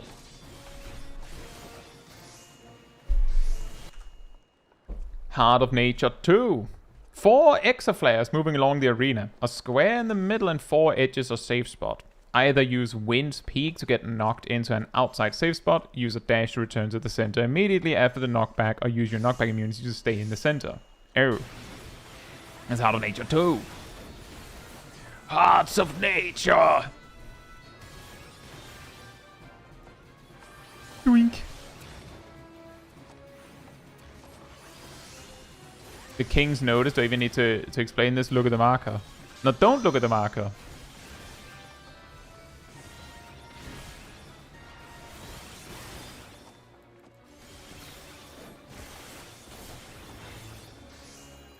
Hard Nature 3, just dodge Lamau. Oh, that is a fantastic guidance.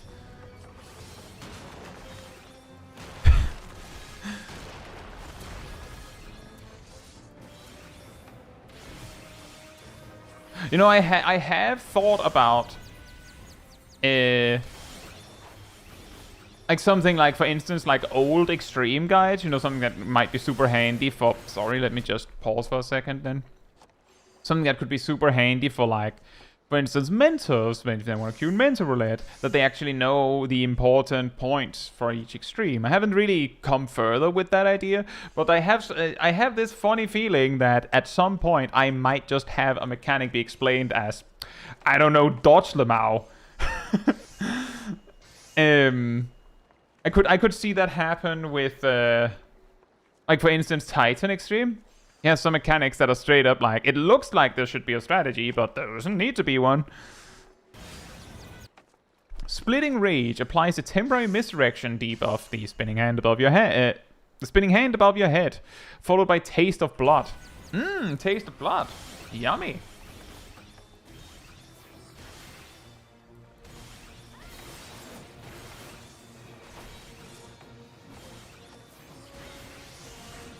Yeah, pretty much, Melissa. The thing that would make it really funny is when you say it for actually hard content. Ravenous Gale 2, same as the first one, including Dynastic Flame, just that there is a Wind's Peak in between the two. Make sure not to get knocked out onto a circle.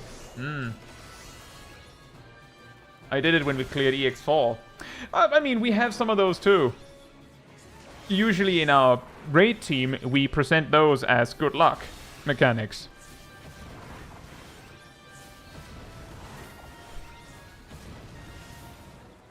Or we also sometimes call it the here comes the hard part.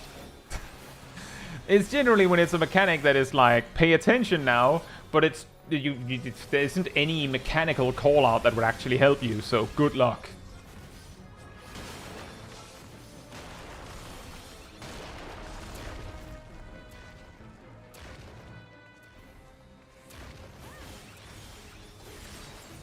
Yeah. Good luck mechanics. Arcady Night Fever 2. Sunrise. Yep. Good luck. Speed mechanic. Pretty much the same as seen before, so let's speed this up a bit. Fair enough. Do you want some help?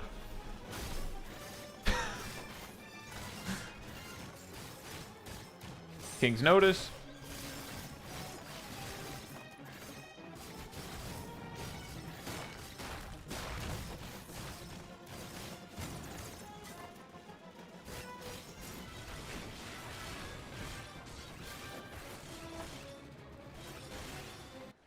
Ravenous Gale 3, same as Ravenous Gale 2, but to be 100% honest, I only noticed that Ravenous Gale 2 also contains a Wind's Peak after I sped up the previous section, and I was too lazy to add this to the sped up part.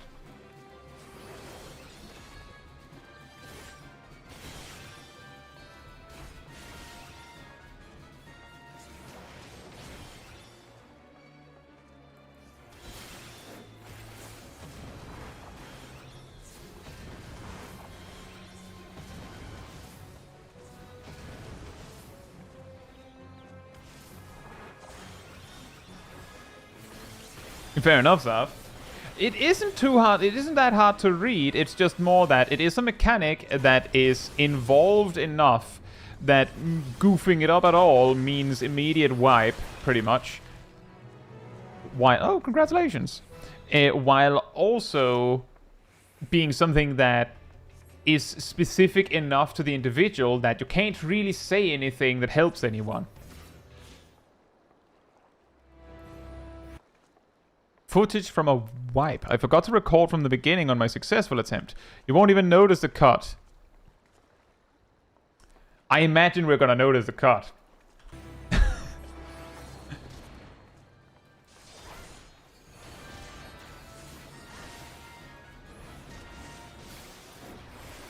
Meltdown. Baited Danger Puddle. Danger Puddle!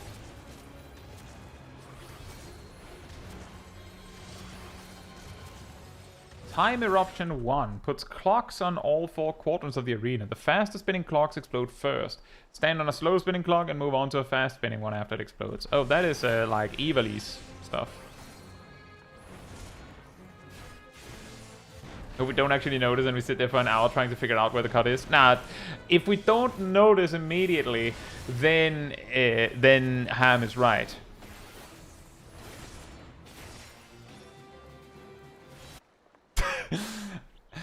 You know...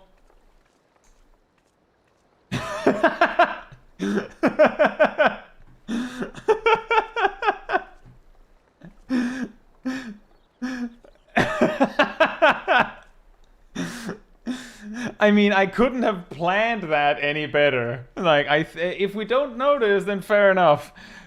Moment of silence. I think there was a cut, guys. And as I should have written, you have all cleared Ivalice. No, what I meant, Ham, was more like, oh, I know that one. So I might not have cleared it. Phoenix spawns 2 waves of birds on the edge of the arena. Yeah, if you had actually summoned Phoenix, then it might have actually been like actual firebirds that turn to ash and then rebirth. After a while, the birds will dive across the arena with a knockback. Dodge the first wave and move into the spots the first wave dove through to dodge the second wave. Exactly, you know. P3S summon.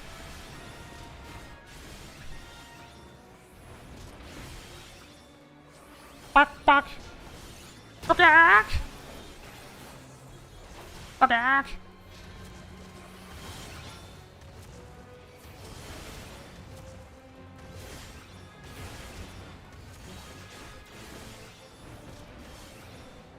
Sata War the Inferno. Pyrolatry. Spawns a fire tornado in the center of the arena. The tornado will persist through the next phase and perform mechanics together with Red Pepsi Man. Keep an eye on the cast bars of the tornado in the enmity list.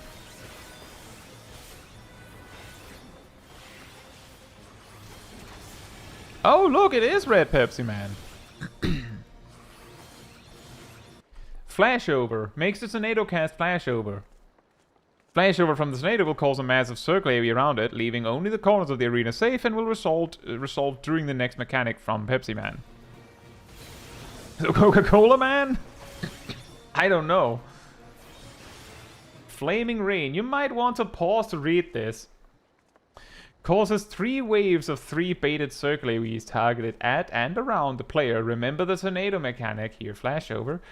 Bait the first set of circles close to the center, move to the edge to bait the second set, and dodge Flashover, then dodge the second and third set of circles. Oh boy.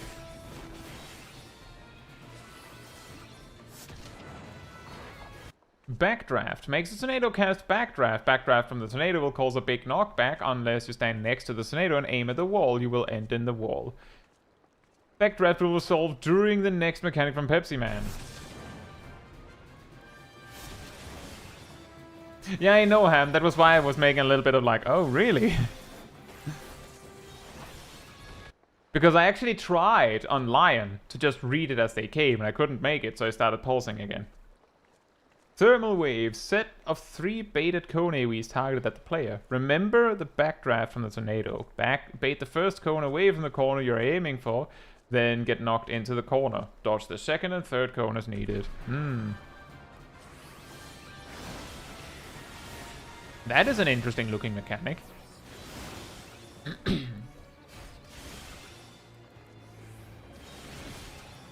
That's true, Milo.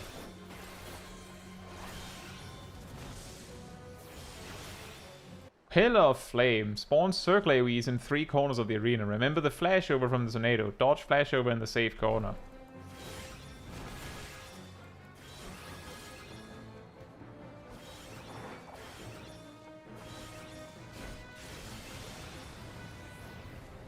There isn't that much you can do. Even if you try to like test if you gave enough time on screen for the text, you would still get it wrong pretty much every time. Because you know what you're going to be reading, so you're going to read it faster. So you can't be sure how much time you needed. Some people also just read slower. Like, just in general.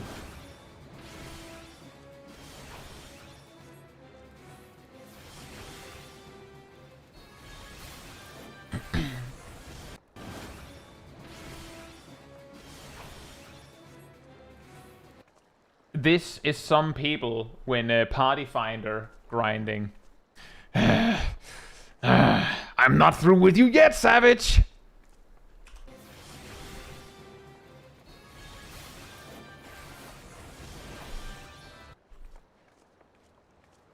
Bio 4. Thought of Doom from Hell and Knuckles featuring Dante from Devil May Cry. This dot will kill you in 1 or 2 ticks. Use either the Warden's Paean or a resistance medkit to block the debuff. Don't risk removing it after its application. Oh boy.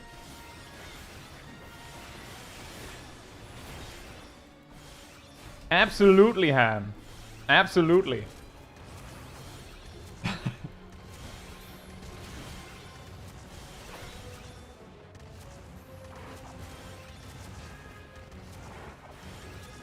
The only thing missing is you putting a text later that says you don't need to pause for this one.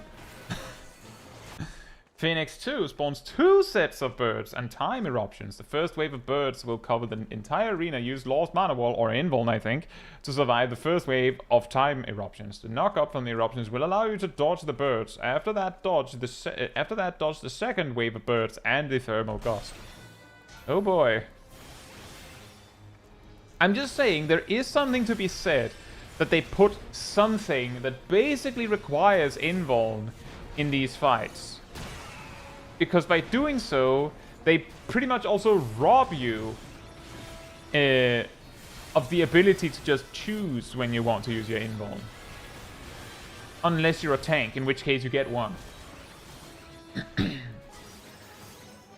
Repeat mechanics.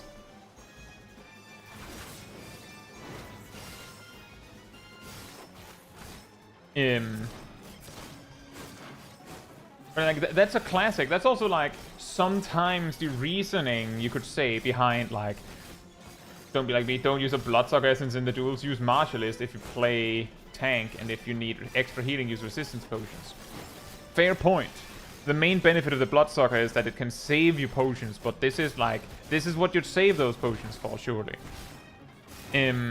But yeah, but like, for instance, in Savage bosses, if the boss has a mechanic that basically requires the tanks to invuln it, then the fight designer can sort of assume that, well, your tank probably doesn't have an invuln now. Or tanks, I suppose. In the same way here, that if a boss has a mechanic that requires you to use Mana Wall to live it, then you know that they're not going to use Mana Wall for anything else. You can have as many Mana Walls or Excellence in as your holster can hold. Overriding a lost action with a copy itself resets the cooldown. Oh. Well, there is a limit. Also, Harrowing Memory. Woo! There is a limit, because there is a limit to how much your holster can hold. So by choosing to just stock up on Mana Walls, you are choosing to not bring something else, potentially. I don't know if that is actually a relevant problem, but it is. It does matter, but you're right. That does mean that it doesn't actually prevent you from using it then. That's a little bit of a shame. Oh well. Thank you for the presentation, Ham. Very nice. Very nice. And thank you for the explanations as well.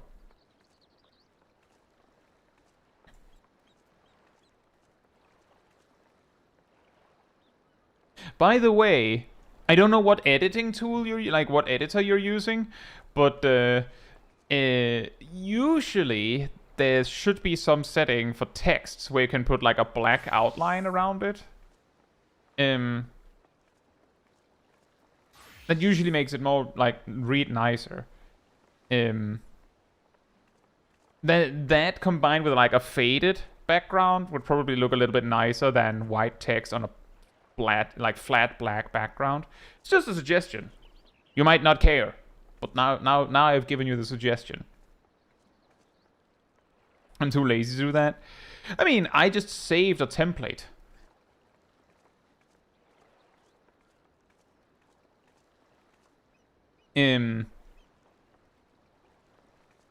Like, I just copy it each time. No worries. In Zen, or some mechanics give damage down instead of killing you, and you will run into hard enrages with cheese mechanics. You know, I'm not surprised. I mean, sure, we can go with Milo next. This was our first clear of M6 from Milo's POV.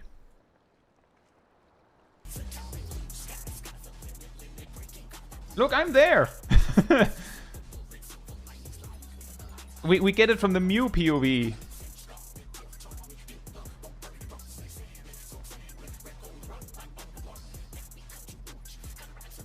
Sarah says, I just got flashbacks to PowerPoint presentations in school. It's a little more exciting when there's like a battle happening on it. All the southern front duels can be cheesed by a caster killing them before the first or second mechanic, by the way. I'm guessing it has something to do with Flare Star? Oh, was this the pull where you survived, where you had a fake home gang, Milo?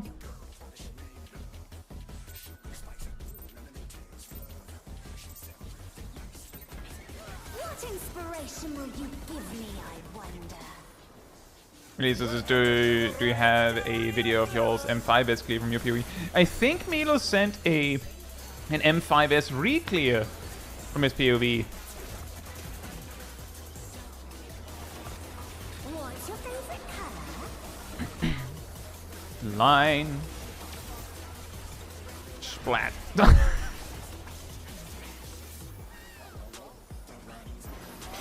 I'll draw this. Thank Gyarados.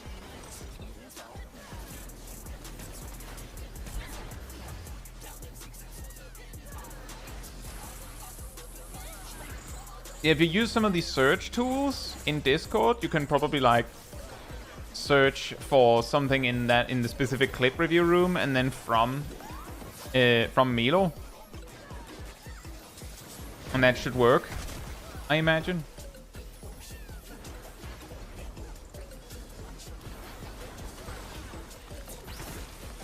Oh, also that.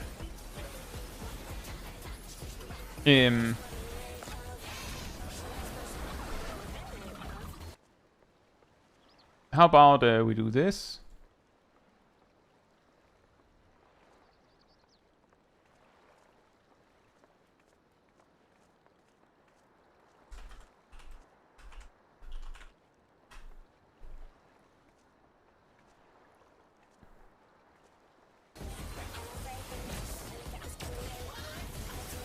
There you go.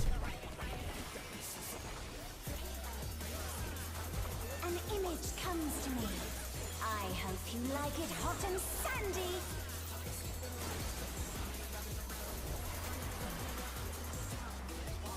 Goodness, the rain has become desert. When I think desert, I think of these prickly fellows. What do you think of when you think desert?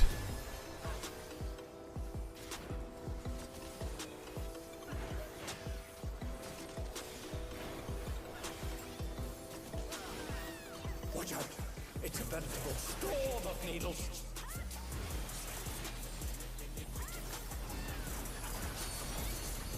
Tiramisu. They despise sand. Oh. Oh no, that was too much for the challenger. Say lollipop pizza. Hope you're doing well. Can you hear shouting Viper in the background? Meow. There's something missing. Oh, I know. Yeah, people have mentioned the Lala noises. Looking at our team comp, Quicksand? Oh, you don't want to get caught in that.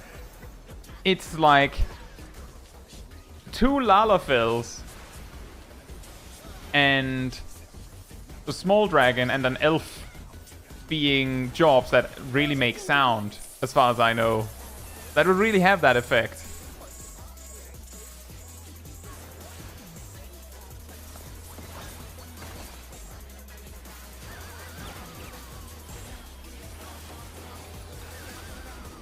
The challenger's down.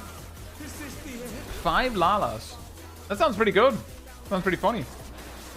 Oh yeah, this was the one where Ham just died to being stuck in the sand. See if they can stay standing.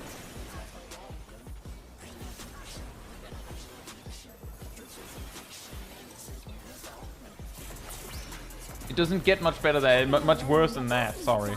Don't you think?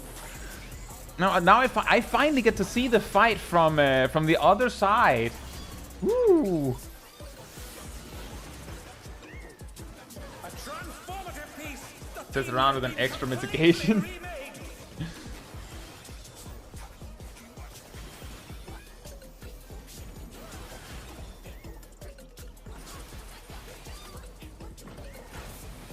You know, that must feel weird. Fell cleaving, because fell cleave is a gain on 3.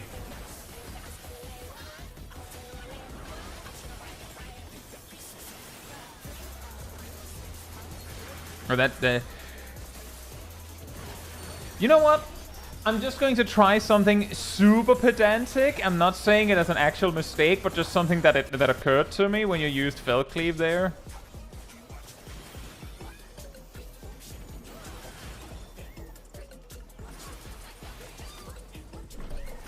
Two fell cleaves.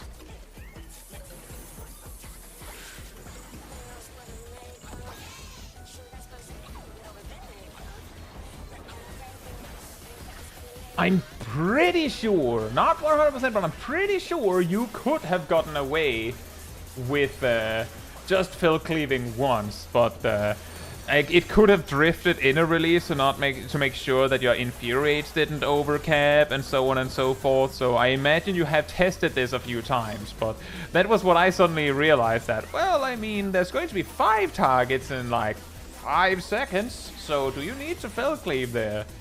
So that's about as pedantic as it gets, right? You lost out on like 60 potency there. Maybe. Possibly. Zoo died super fast? Yeah. Was this one of the ones where the Gimme Cat was nice to us? I think it was. I saw myself have to step out of my ley lines because the Gimme Cat said, "Ooh, platform!" Yeah, and that usually means I have time to help you a bit, I think. And I'm probably not the only one.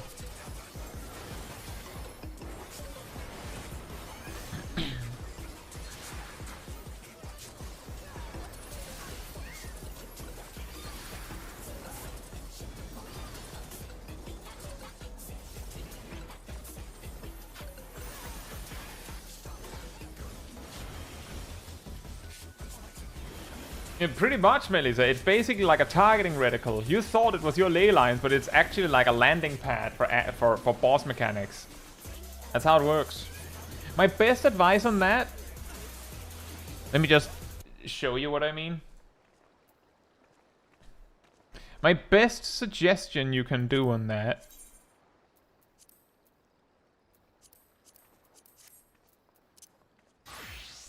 is... You put down your ley lines. If you know that it can happen, don't stand like this. Like, stand like this. Because then maybe the circle will not cover your whole ley line, so you can just dodge over here. Like, if they're going to target you anyway, then, you know, just assume they will.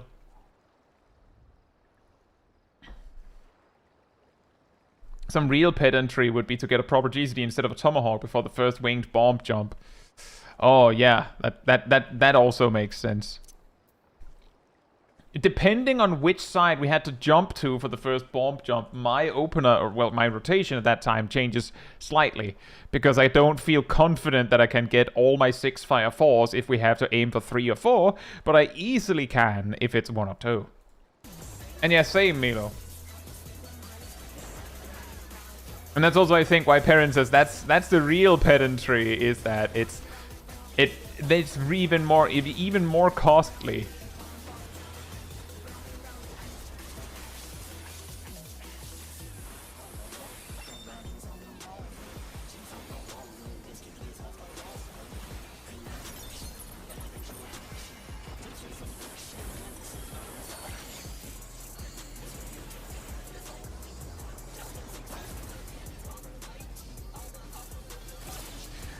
again.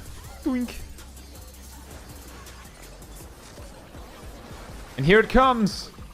The ad. Oh.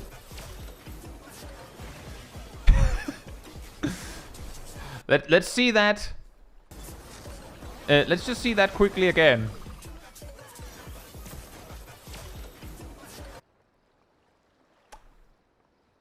$174,000 HP. We have Damnation and Exaltation. And Nascent Flash, which means that Ham is getting your damage reduction.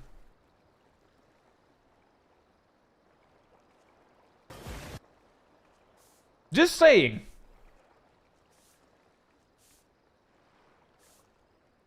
Of course, now in retrospect you lived, but I'm just saying I think you needed that damage reduction from your bloodwetting more than Han needed your nascent glint. Just saying, Holmgang is ready.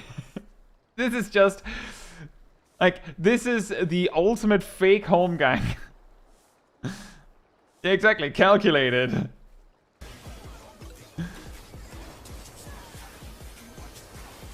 And because you got to do that, you also got to use Nascent Flash for healing. Everything went as planned. Yeah, exactly, Freelon. Exactly. Nailed it. It's what we call strategy.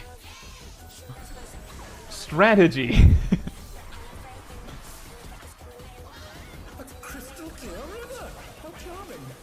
Indeed, Ham. What I was looking for was actually that I noticed that there was not an intervention on Milo, but you probably were completely dry from tanking those Yans. This is no good. It needs a touch of thunder, a dash of Shake with Damnation? That could have made it work, yeah. A thunderstorm has turned the water Blink. bloody. How frightening.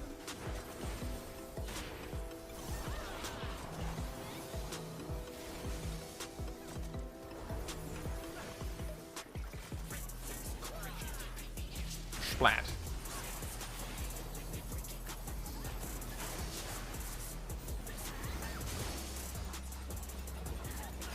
Guys group moving into unknown territory for mine. Oh, you haven't seen this far?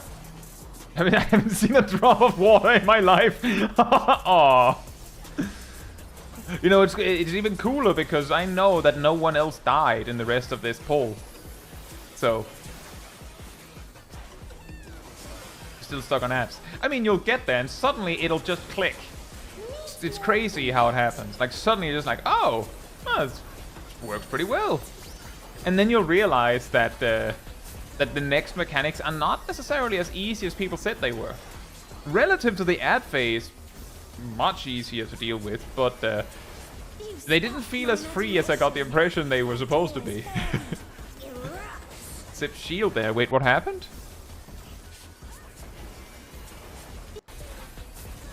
Oh, that. Right.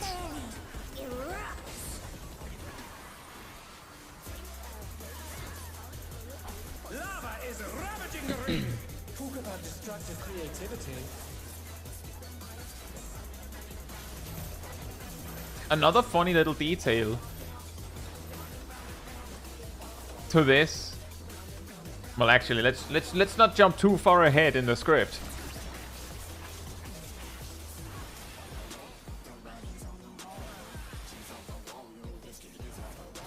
Look how involved this on melee. Yeah, I know. I mean, it's not that bad on ranged either. The thing that makes it really involved is really that the ranged has to like aim it and the healer has to like heal it.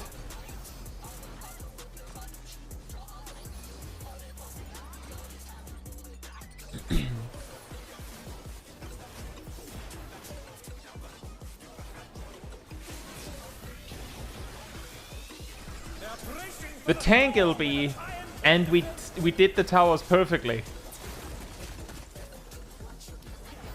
Just to be sure, the tank LB. The safety LB. So what I wanted to say before is that I'm pretty sure this was the first pull where we actually nailed the towers.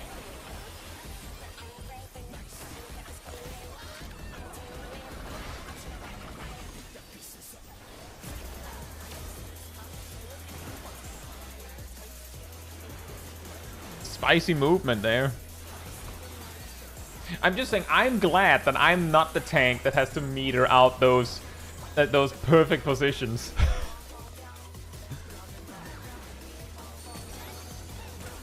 Glad it ain't me.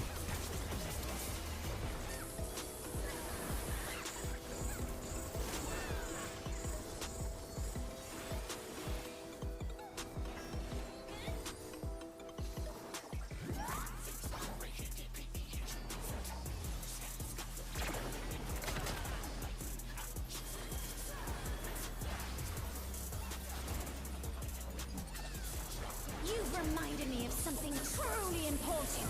Art must be free!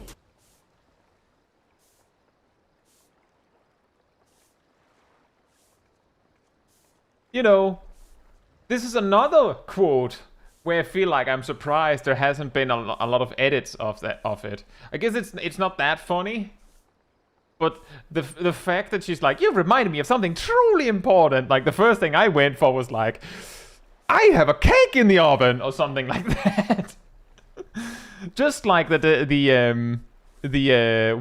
a desert reminds her of and things like that. She has a lot of those quotes. But yeah, this was the first time we actually got the towers right. And we win.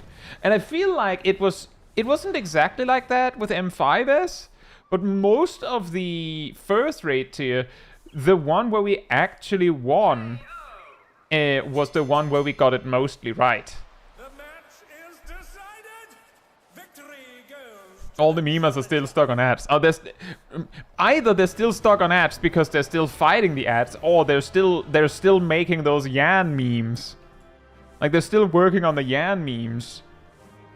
And that well, whew, there's a lot of water in that well that it just does not dry up. Just keeps going.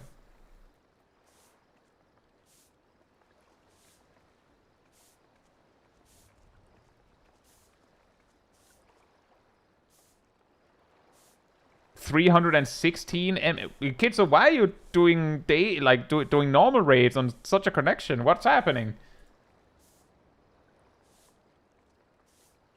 But yeah, you know, seeing it from Melo's perspective, I feel like it's not. I don't feel like I missed out on that much over in Narnia. But I was definitely in Narnia.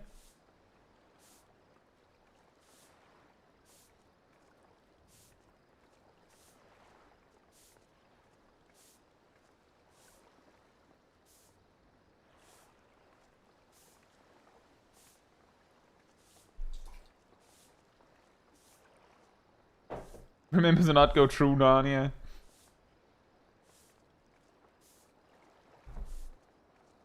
And this is to go even further beyond. Steps out in the goop.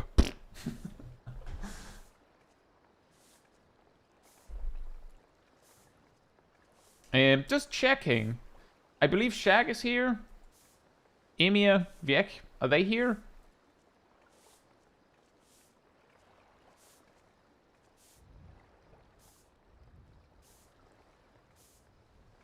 Exactly, EX3 through Narnia. For those out of the loop, Narnia, obviously, when you go really far away. So what else could true Narnia be than when you die? That is true Narnia. The power of true Narnia. That, like, in EX2, that's when people truly embrace the power of true Narnia. When people found, like, for the first week or so, that EX2 had a cheese for the conga line thing, by just going out in Narnia.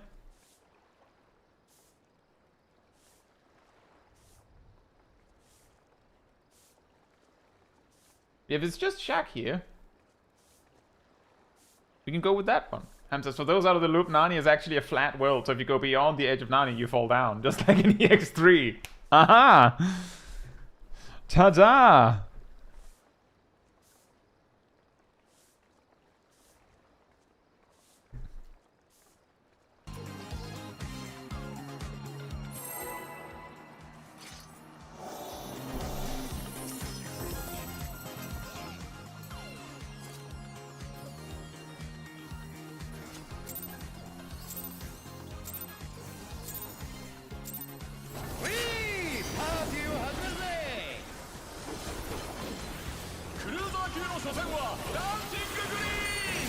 Danzig agreed!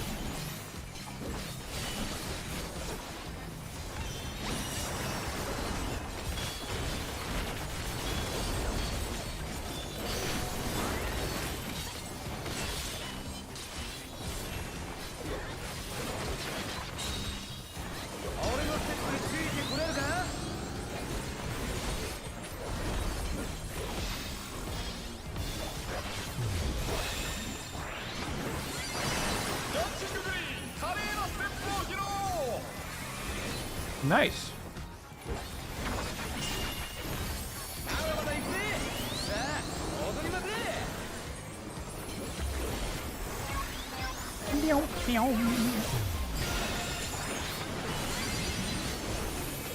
And not nearly as much movement in Light Party 2, I see.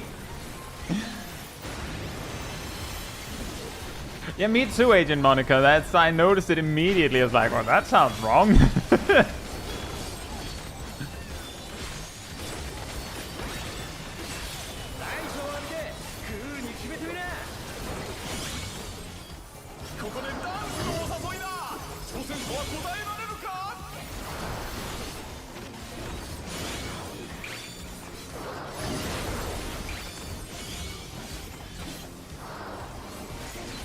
That was a good recovery. So, just rewinding here. Just explaining. We can easily get caught up in the, just play perfectly, it's not that hard. But sometimes when things happen and you need to focus on too many things at once, you can easily get like a little bit stuck. And just having an out to do something is pretty helpful. Right here, I don't know if Shaq is like looking for something or what it is, but you can see here that the GCD is ready and nothing's happening. I sometimes have this happen too, and what happens is that I'm sitting there like, what is it actually that I'm supposed to be doing right now? Like, I can't remember what the next GCD is. And with, for instance, Black Mage, it can be a pretty big issue if you choose wrong when you go, I don't remember, I guess I'll cast this. And like, nope. So if you're completely stuck and you don't know what to do, for some jobs it's better to just take a second and like figure out what am I actually supposed to do. But some jobs, Black Mage included, do technically have some buttons that, like, it's not optimal that you necessarily toss them right then, but it's not bad. Like, you can always do that. For instance, right here, it looks like when I'm just rewinding here, have Philogicity,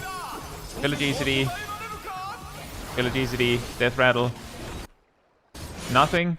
An attempt to use something after Vicewinder, so I imagine it is possible that Jack either forgot to press G for Vicewinder, or G just didn't hit.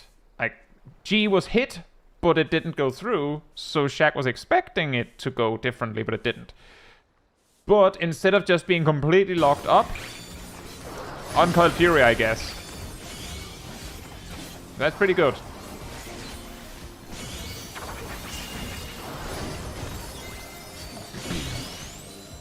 Don't know what to do, press fire and red. Yeah, exactly.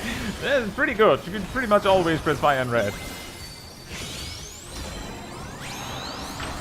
Yeah, Xenoglossy is the pretty safe button for Black Mage a lot of the time. When all else fails, an early refresh of Thunder can also work.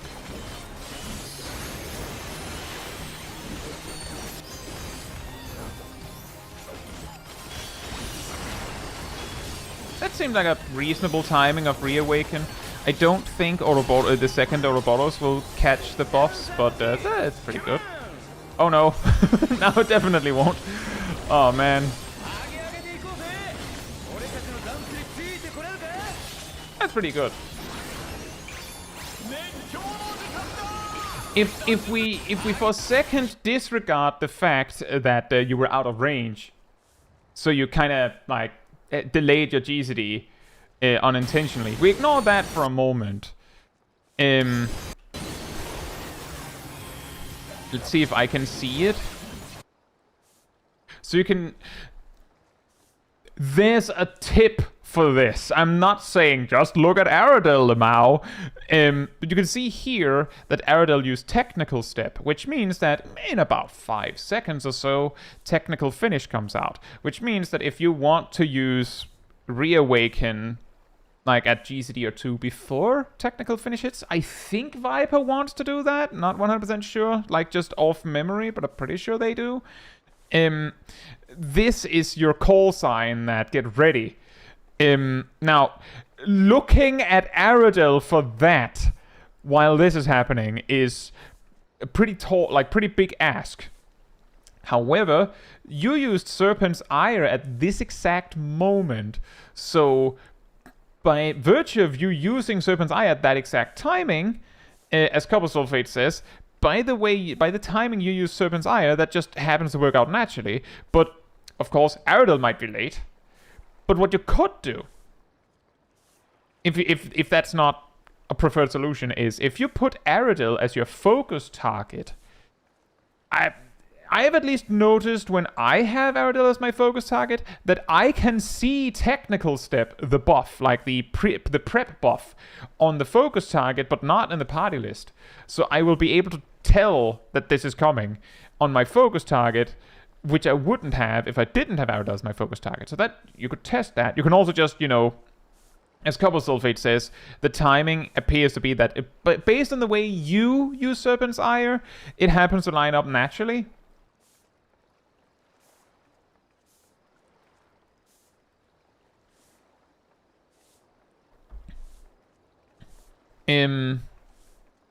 But either way, when you use Serpent's Eye, is basically your call to go, maybe you should check in on the dancer.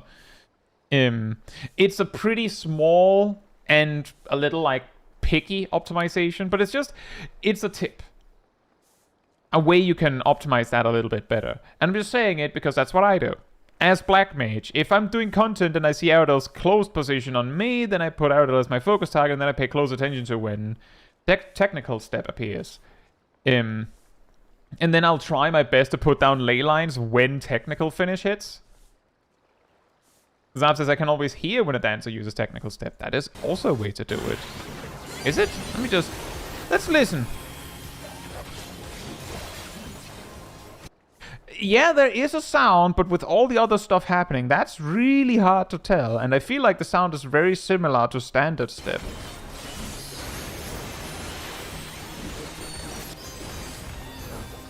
Naomi says 1 GCD before you want to start for reawaken, if I recall correctly from last year. There you go. Usually try and get my 2-minute double before Arcadian Night Fever, but I needed to redo my buffs. Fair enough. It was also just like a general tip. Doesn't necessarily have to be for this specific burst. It was like a general thing.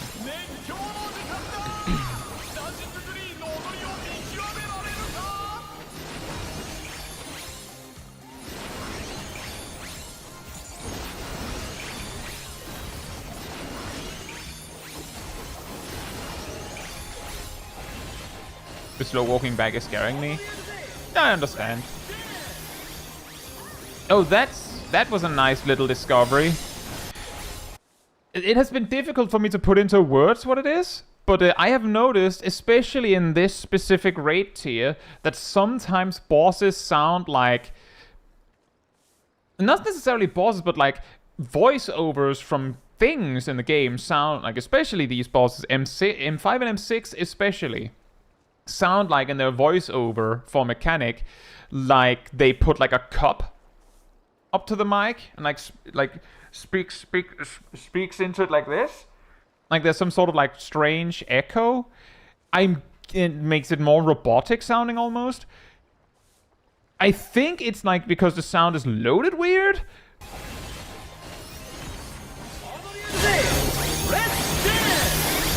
I'm pretty sure it happened there. I'm pretty sure. It's also possible I'm just insane. I mean, that's also like the walking forward and back, and also this mechanic is the reason why I set to legacy control specifically for this boss. But I will say, the backpedaling makes it easier to carefully meter out so that you're exactly at max melee. So if that works for Shaq, then like no complaints from me. But if there's ever problems with getting out in time,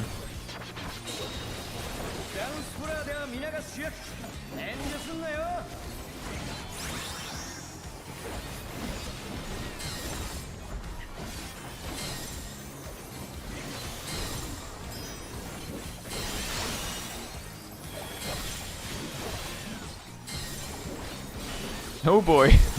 Now this is max melee.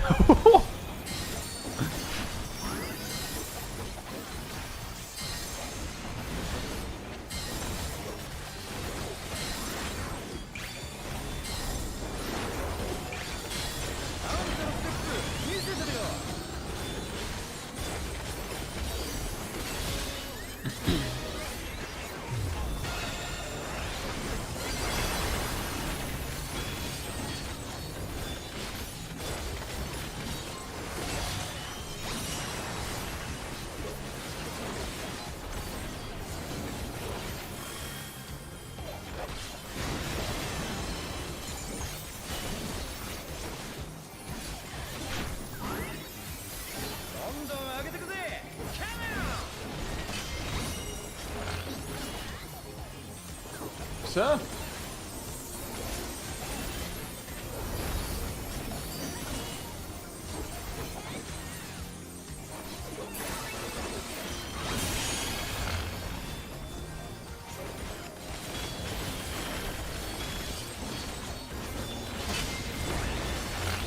Yeah, this is a clip review. I still have your clip though.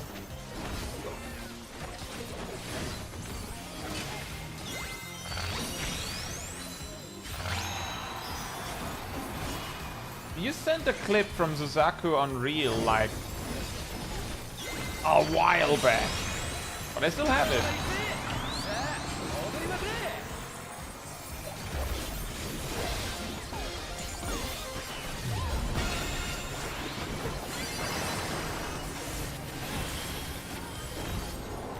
Maybe we can look at it. I usually save them for when the person that posted it is actually here, so that's why I just still have it.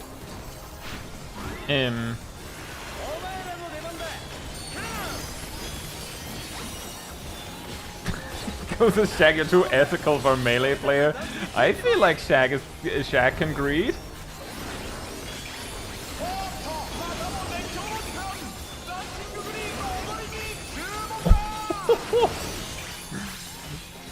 Wow. Not enough greed? Yeah, I know that feeling. I'm also too nice to be a black mage. We're just one big group of insanity. I think you're losing out on a Vice Winder here. Oh boy. Never mind, you're losing out on life instead. You can give advice, Cole. I was also pausing to give advice. You can always give advice. The important part is, you know, being nice about it.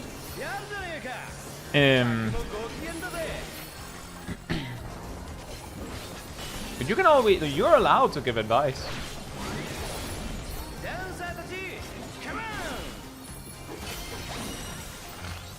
Potato, hope you're doing well. As a Savage Raider, you do have to be insane. Really? Is that a requirement?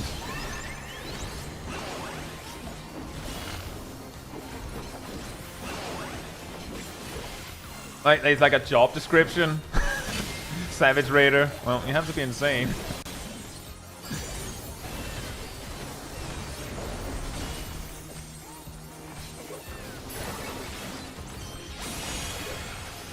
Yeah, I think maybe we'll hop back to look at that.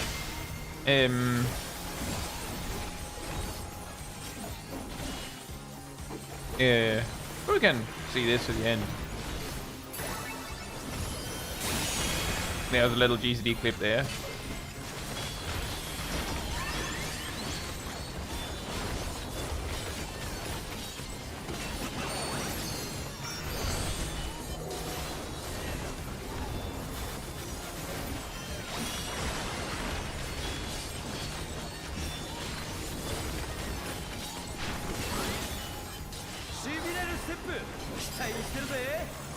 Johnny says, should a dancer change dance partner if their partner has a weakness?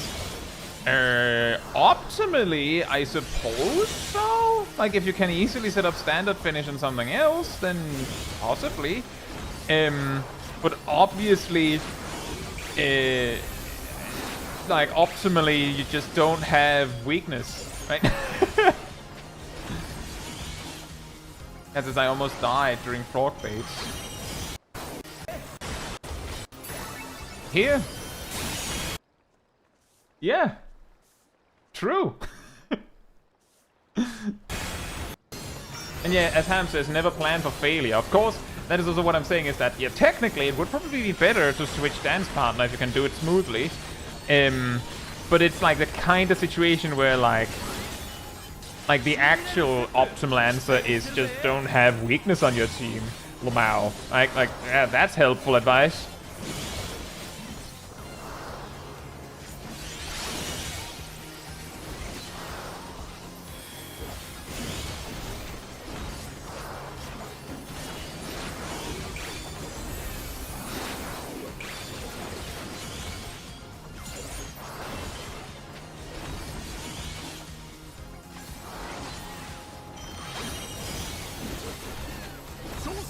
No! Naomi went down!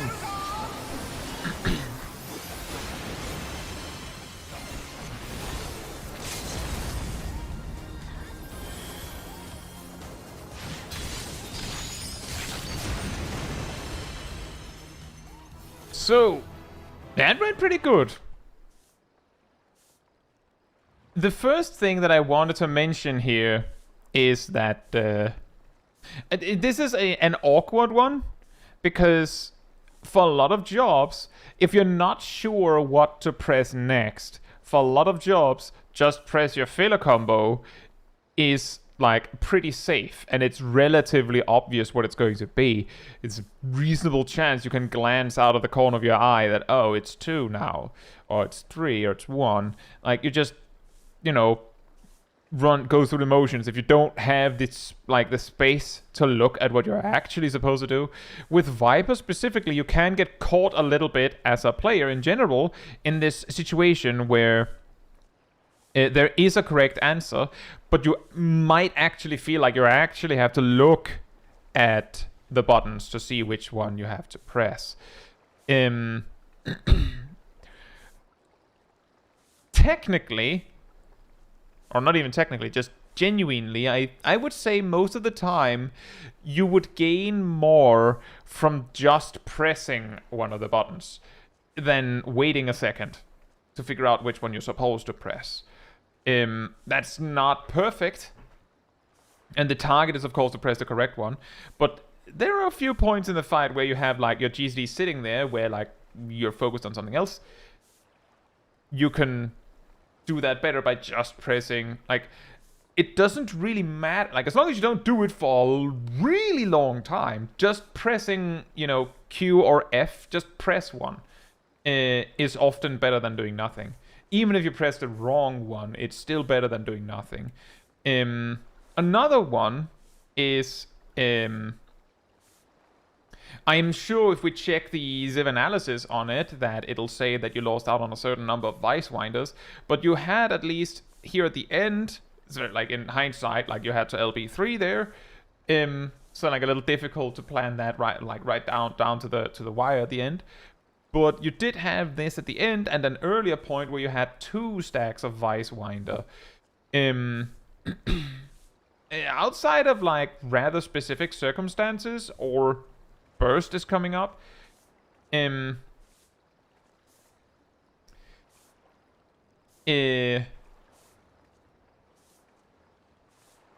pretty much can just Vice Winder when it's ready. Like, if you have a Vice Winder, you just throw that one, rather than the filler combo. If it's during Arcade Night Fever, found a can't double weave when we're right, because you have to step out and in and stuff like that. Is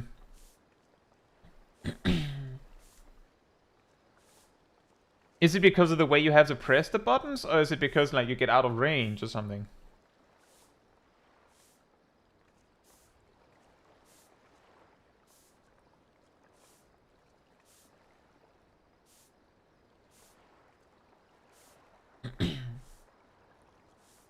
Exactly, copper sulfate. That was kind of what I was thinking, is that they double, like the weaves themselves. It's trying to hit 1-2 when hitting WS. Right. Just making sure. Is it because it's difficult for your hands to do that movement, or is it because your keyboard says no?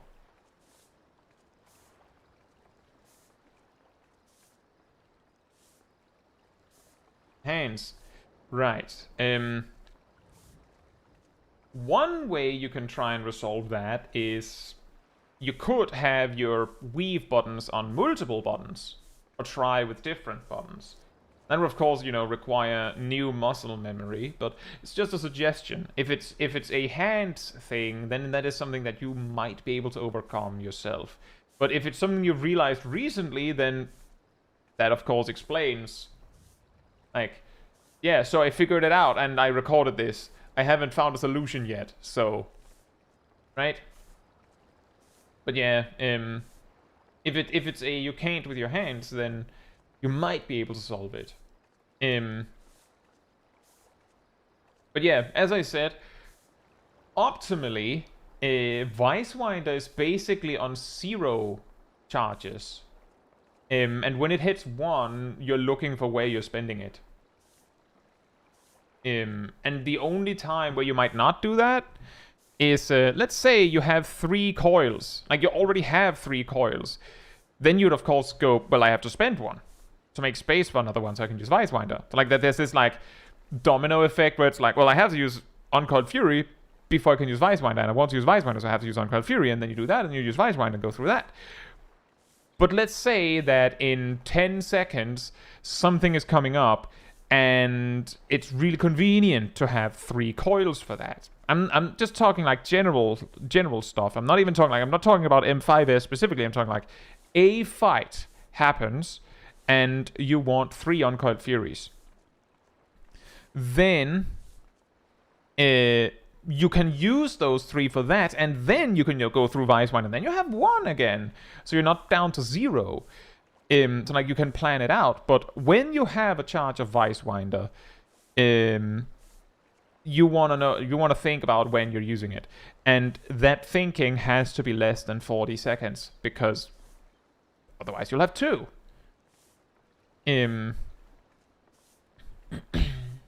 Like, just looking at this final state of the fight, again, there was a limit break 3, and that had to happen. But looking at the resources you have, you could have had 3 coils and spent those, and that would, of course, had cost you, like,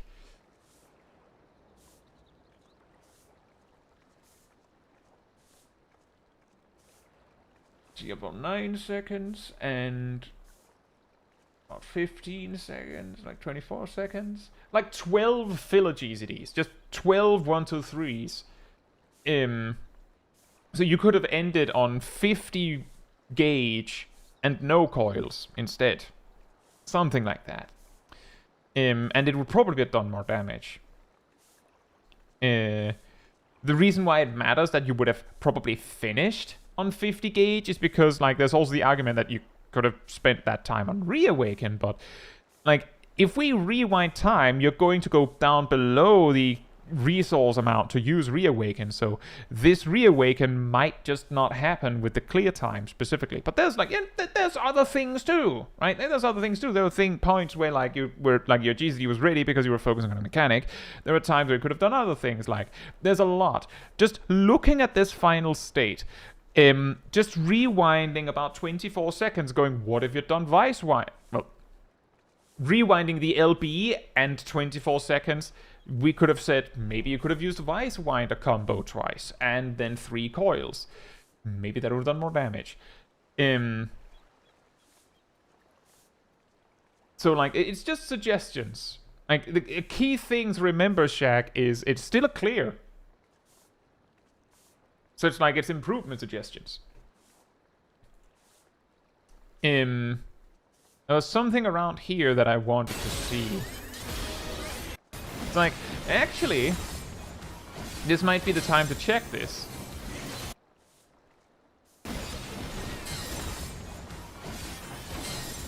So just a quick note, just because it happened to come up here as an example.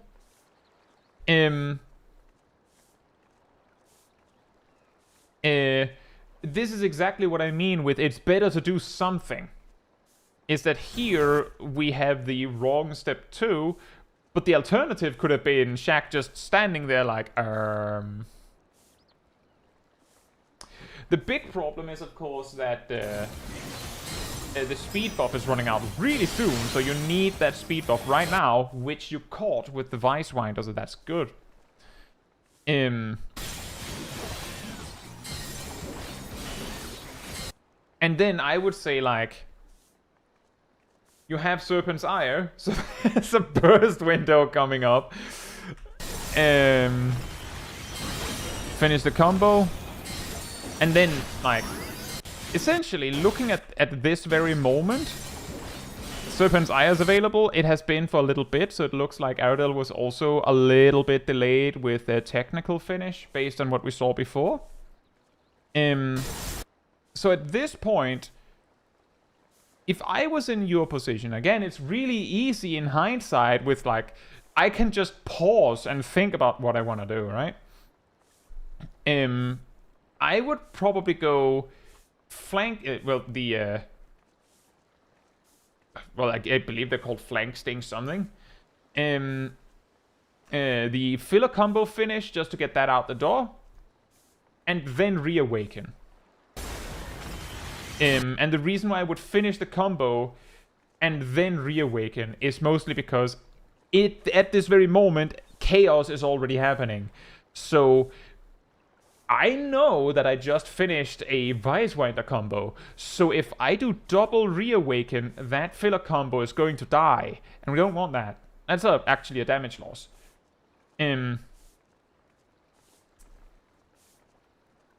So I would have done that and then reawaken. Do the reawaken, another reawaken, go again.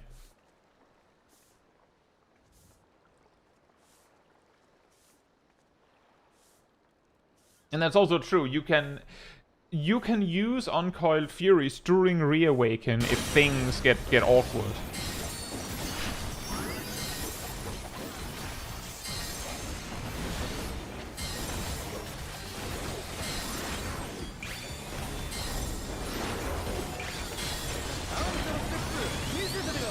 Of course, if you use coils during the burst, then you're not going to make it with, like, even if you do it perfectly with reawaken, you're not going to get 2 full reawakens into the burst if you pause for even a second to use Uncoiled Fury. But again, better to do something. And yeah, I see it.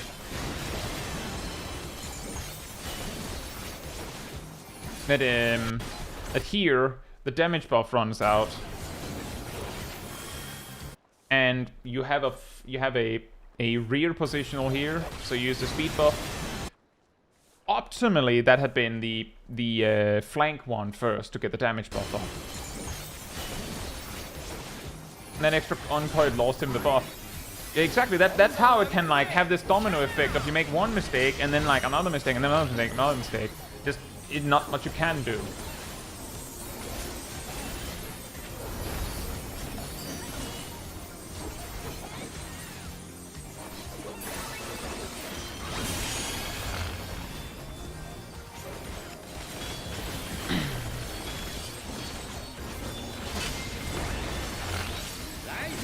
But it can also just be a matter of practice if it's a hands thing.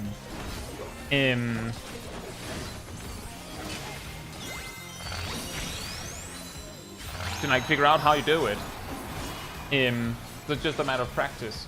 Hey, Emir, hope you're doing well. Let me see if I can show what I mean. This combination of key presses sucks. Very much, but this is back Alt 2-3. 1, 2, 3. It's very easy for me to say because I'm not using any movement buttons when I'm doing this. Which is probably part of the reason why I've never bothered to like do something like that. Because unless I'm like triple casting, I'm not moving while casting 5-4. But you know, figuring out what works. But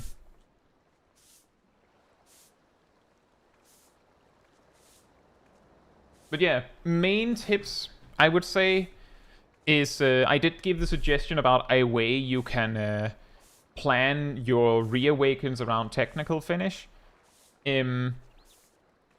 Optimally, you want to be sure that every Vice Winder you're offered is eventually used. And similarly, you obviously also want to use all of your coils. Like, in the perfect world, and that's not going to happen very often, especially not when you're finishing with a Limit Break 3, which, you know, I'm not saying that as a mistake, I'm saying that as the world be like that. Like, big oof.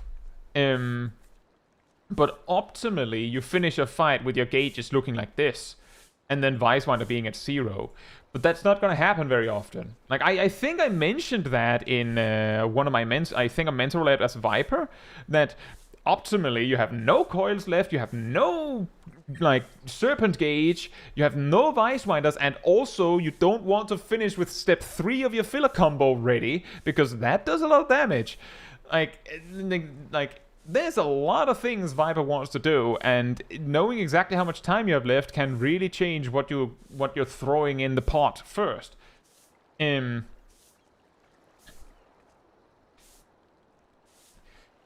So, like, there are things. But I will say practice still makes perfect, and all these kinds of... No.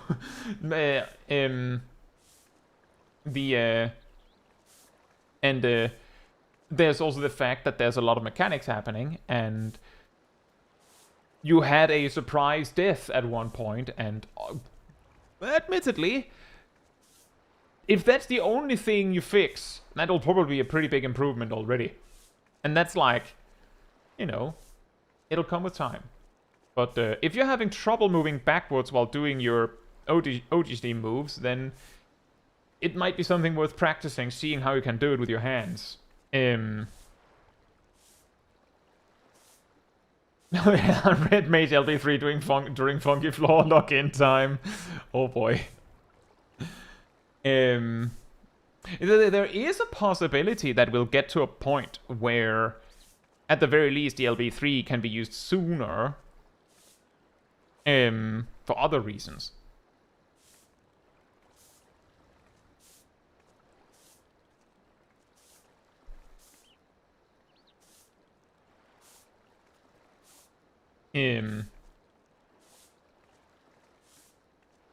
But I still think it went pretty well. Well, Thor, you know what I would suggest.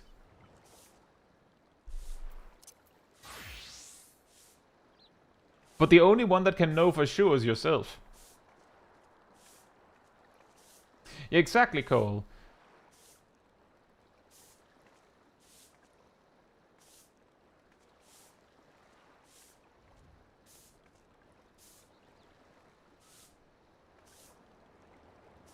Yeah, I would suggest Black Mage, Thor.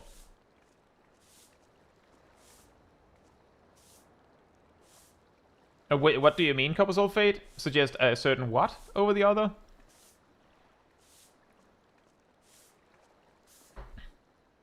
Your wrists may also suggest a certain one over the other. Oh, between Machinist and Black Mage, right.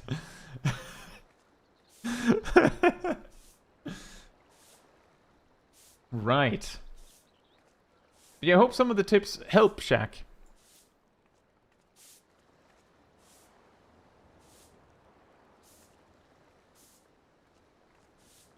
Doink. Next, we have the little clip from Cole.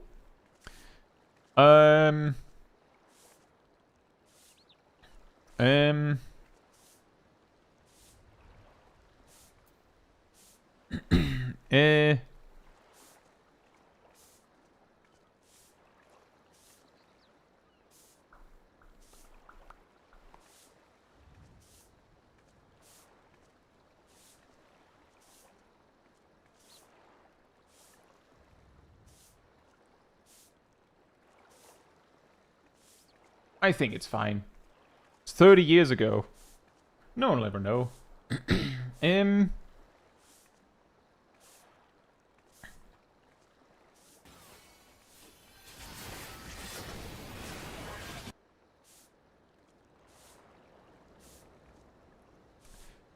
It's pretty toasty.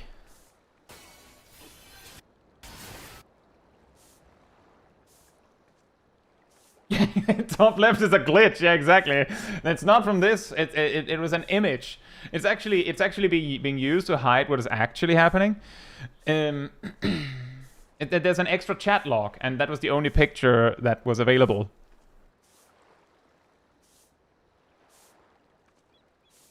Smelly fish breath.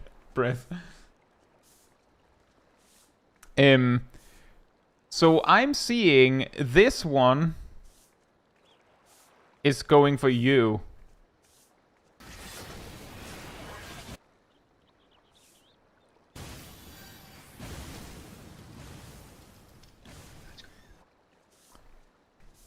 I'm not sure what we're looking for.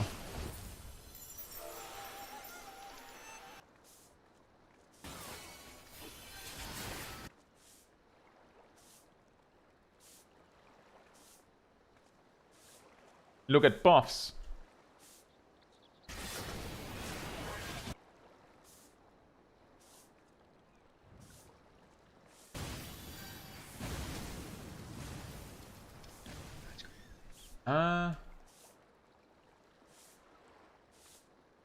Oh. Yeah, okay, I see it now.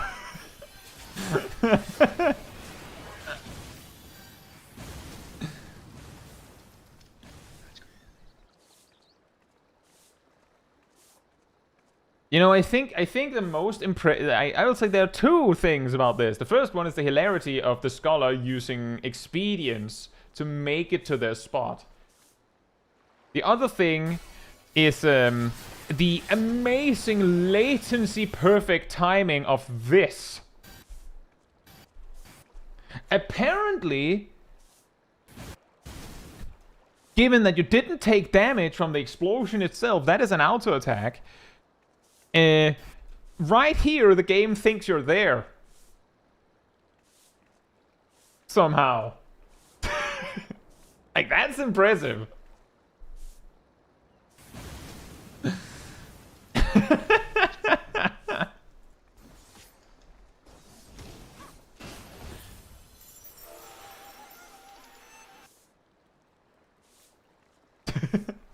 Can you right-click off expedience? I'm pretty sure you can, yes. But it's pretty sneaky, isn't it? Did the scholar right-click it off themselves? Because I'm guessing they didn't.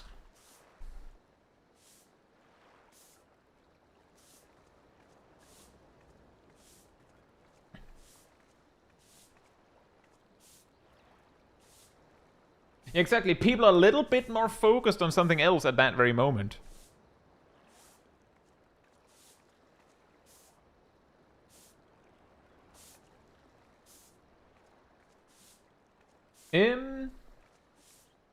Right. Well, we can go with Emia's clip then, since Emia's here. Also, that is unfortunate that you're sick, Emia. Hopefully it gets better soon.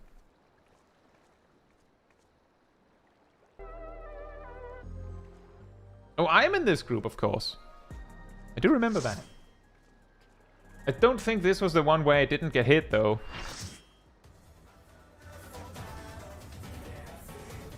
I always say what?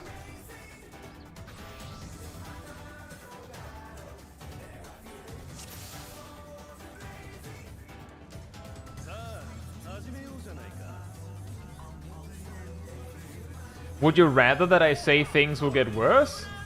What are you looking for? I mean, a combination, Cole. Rotational advice And if something funny happens, that's of course also fine. Sometimes there's also just nothing to say. But we'll see.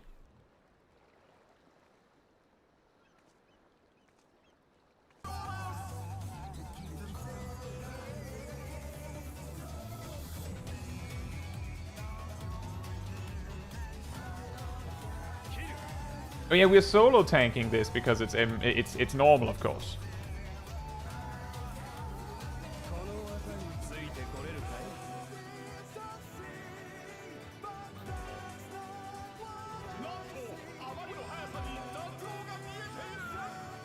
Uh-oh. So, probably pretty obvious tip, I suppose. But that's a really awkward time with your GCD. But I think, personally, I would have possibly just started running over to the next spot immediately.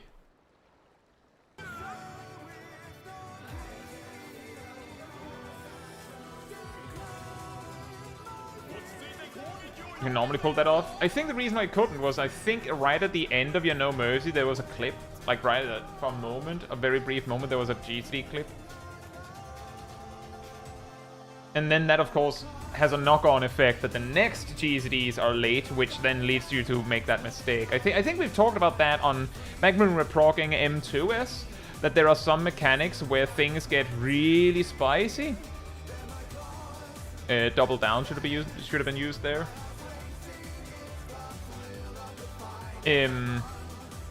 But if you have your rotation exactly on lock, then you can, you know, just do everything perfectly.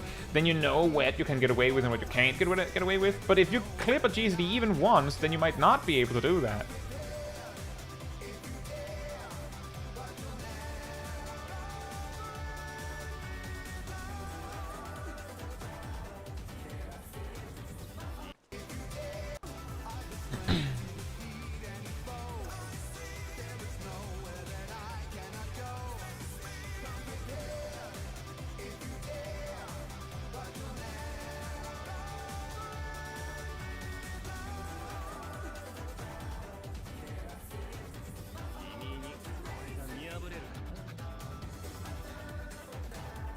You know, the galaxy brain of my outfit being so bright is that it's very easy to see me in the crowd.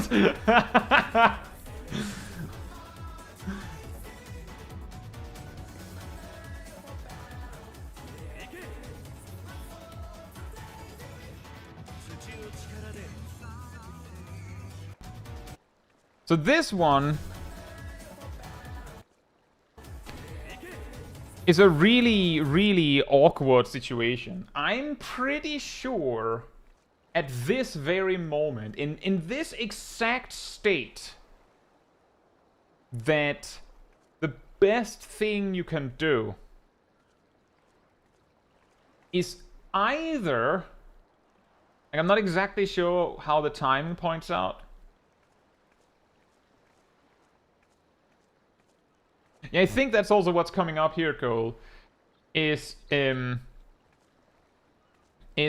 either, and I'm looking at the cooldowns as well here, guys. You go burst strike, no mercy, hypervelocity, but you have a GCD of 2.47, so I'm pretty sure that no mercy has to be a late weave.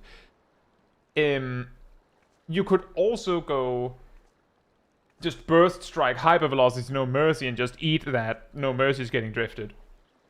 Or it looks like that no mercy is going to be either a perfect late weave or it's going to clip your GCD a little bit. So your options, your best option in this position, and that's considering that some things went wrong earlier, is either burst strike, hypervelocity, late weave, no mercy, or burst strike, no mercy, late weave, hypervelocity. Yeah, exactly, it's 247, that was also what I was looking at. And I'm pretty sure you need to late weave no mercy when it's 247. So that, of course, removes that option. You can't early weave no mercy, that'll cost you.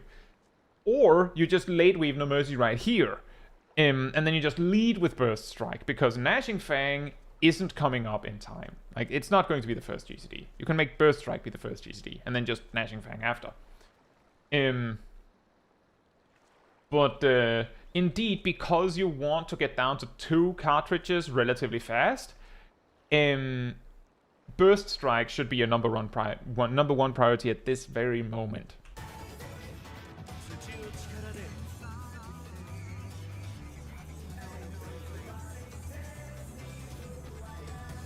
Yeah, and because Double Down was delayed earlier, it gets a little wacky now. Now you lost the cartridge.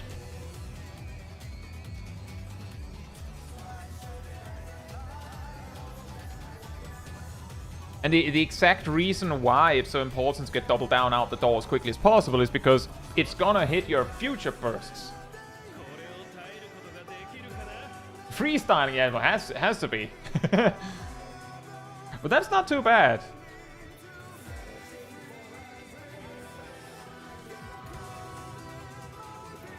So 247 does not need to enter burst with 2 cartridges. Yeah, that's exactly right. That is also why my suggestion was you could late weave No Mercy and just lead with Burst Strike, and you should be fine, because you do have 9 GCDs if things go correctly. It's possible it'll drift back to normal if your No Mercy doesn't get used here.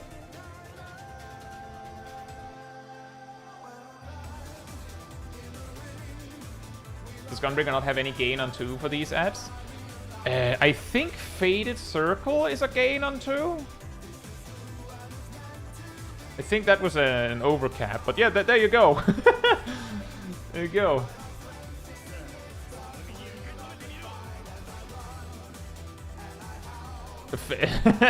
Of course, Selfie with the boss, with his legs.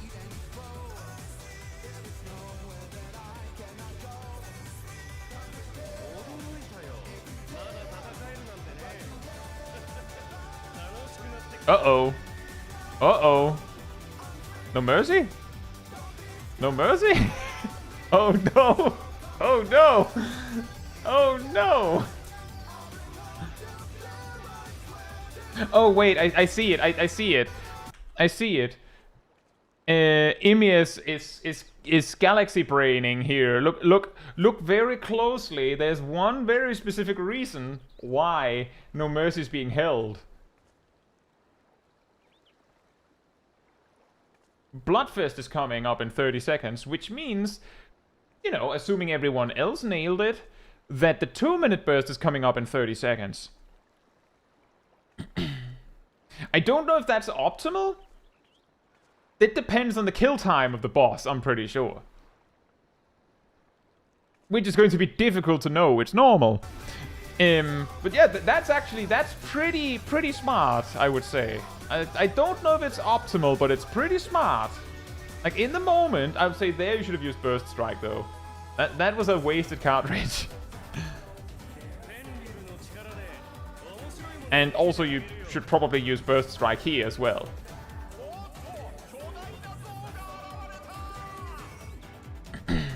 You can make it work. Nope. You could make it work. I'm just saying, you could make this work.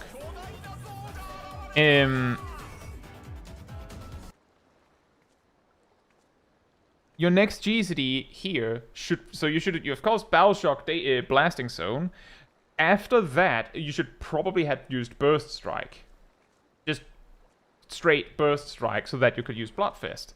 And then finish your Gnashing Fang combo and then do the Lionheart combo, and then finish with Sonic Break would be my suggestion. But yeah, you kind of do want to have 3, like, you don't mind having 3 cartridges going into No Mercy, but you do mind wasting one by overcapping. But yeah, because you have an extra GC, you can make it work, but this is not that.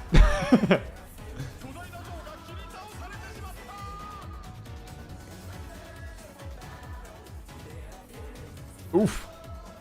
Tower in the face.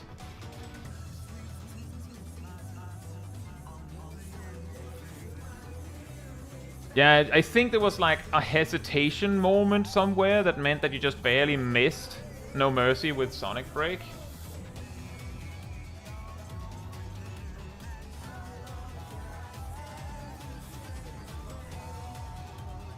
Can you believe they made that mechanic easier in Savage? I can, because it's very chaotic, and there's a tendency that mechanics that are really hard on normal because it's just chaos become easy on Savage because they're not as chaotic.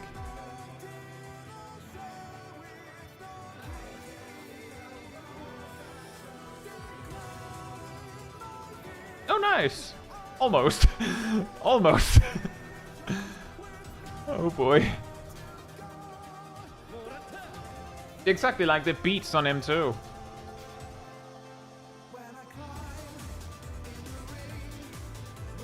Burst? You could have snuck a burst strike into that No Mercy. But yeah, there is a good point. Was it Cole that said it? That 247 is the hardest GCD for Gunbreaker because if you delay for even a moment, then you're losing a huge amount of damage.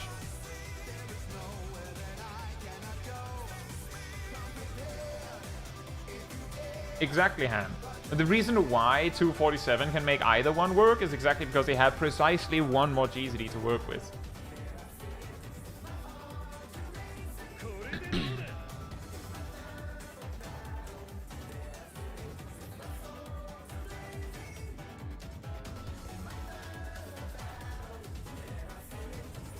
You are making it work. Oh yeah, that's when both of our healers died. Oh yeah, that was that one. Oh no.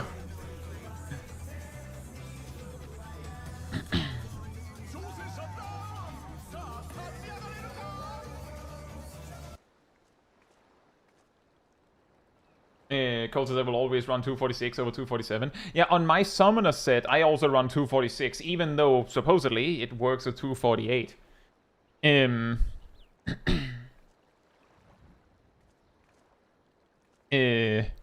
Which also reminds me, speaking of 248, I just remembered this is the PC where I saved the weird 2.5 GZD 6 impulses. I don't know if I've shown that before. I can't remember what I used it for.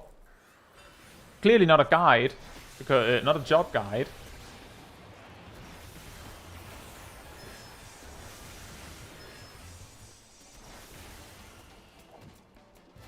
Let me just double check. Yep, 6.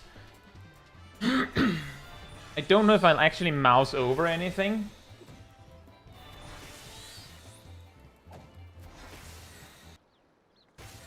But I do believe that that I clam up on the second one, and I might mouse over something when it goes wrong.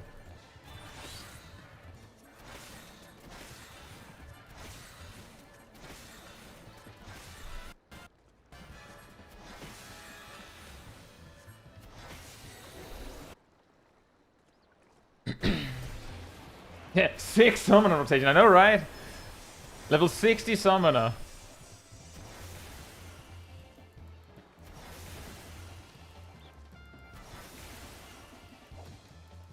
And that didn't work.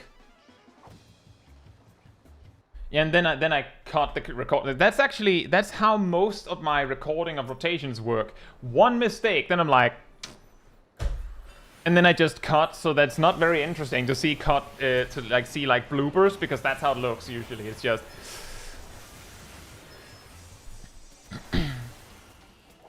But the thing that happened is that I found out right after that I had a GCD of 2.5. Then I checked back the footage and said, well, how did I get 4 at, like, how did I get 6 at the start then?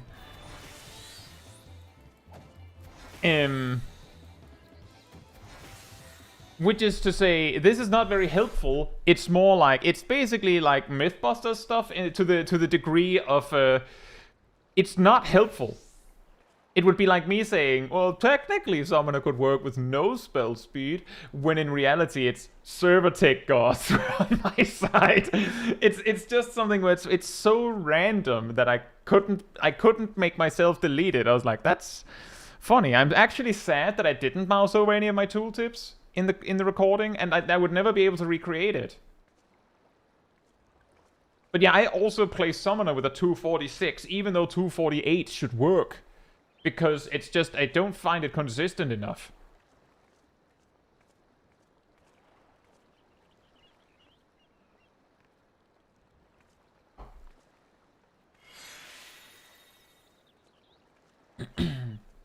See, causes when you see chaos like that happening, be looking to Heart of Corundum or Reser. I think we didn't have any.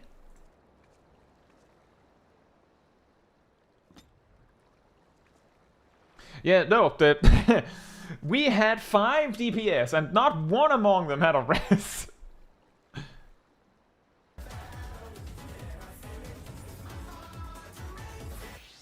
And both healers died in the same exact moment. So there was, like, the only thing you could have done was about just know in advance to hawk one of the healers, just in case, and maybe it would work. But they died at the same moment. So there's not much you could have done. But also the boss was dying. Oh my gosh!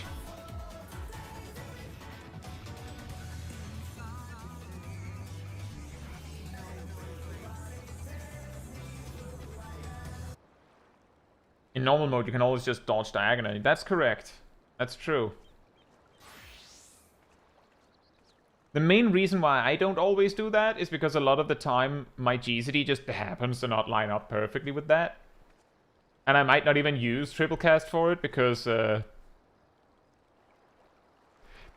don't need it. It'll probably be fine. I'll hold it for when I need to change state.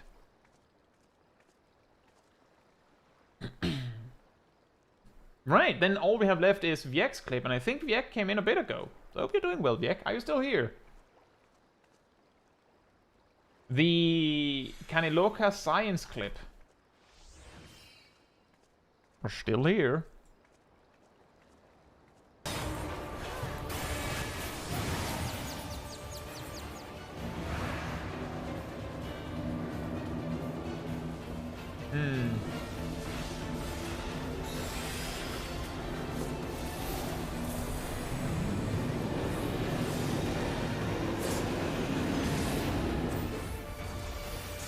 Huh. Just live it, Lamau. Just question, Viek, did it do even more damage if you were closer to the boss? Did you manage to test that? Like, is there a reason you ran to exactly this spot?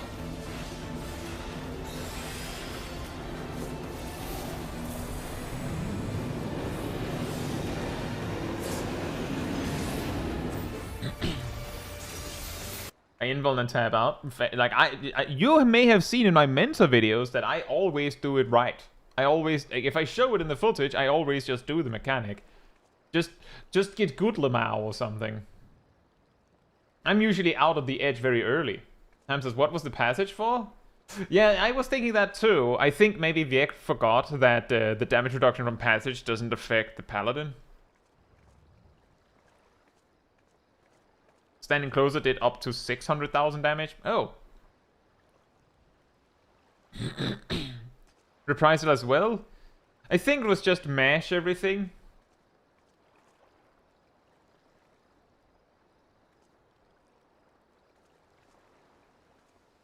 Yeah, I think I might have invulned that mechanic like once.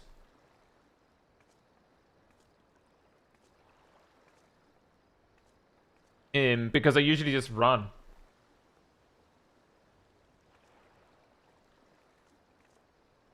Little math Kai over here being like, "Ooh, that's funny. Can I geometry my way through this perfectly?" Ooh, doot, doot, doot, doot, doot. And then I just do it. And specifically a mechanic where even as a tank I'll do it correctly, even though I don't have to, just because it's funny. Like, ooh, minigame. Boop.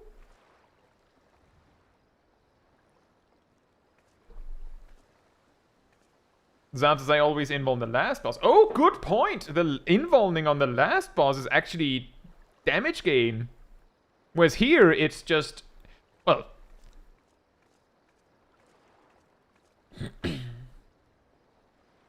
What are you, a car? Yes.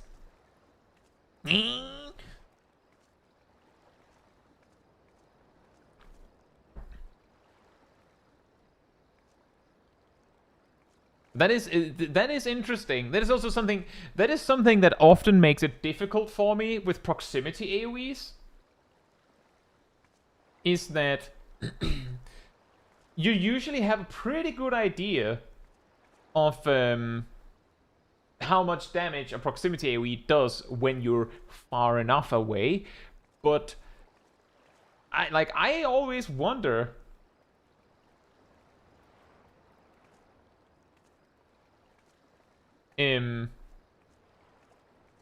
Nice, Emir. I'm not though.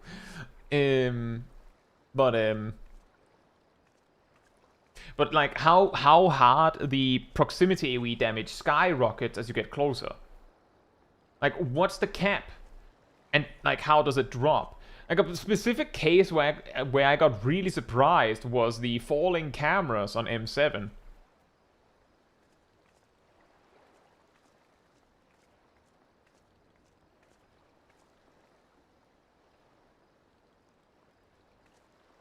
What do you mean this handsome lizard VTuber isn't married? Yeah, I know, right?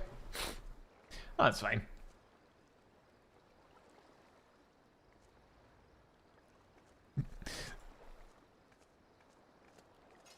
Wearing a pink shirt and single? Whoa! How you doing? Hope you're doing well. I always had to spot heal the melees in M3 who stood too close before they gap close. I recall that we had some issues with people dying to the proximity AoE or getting hurt too badly from it.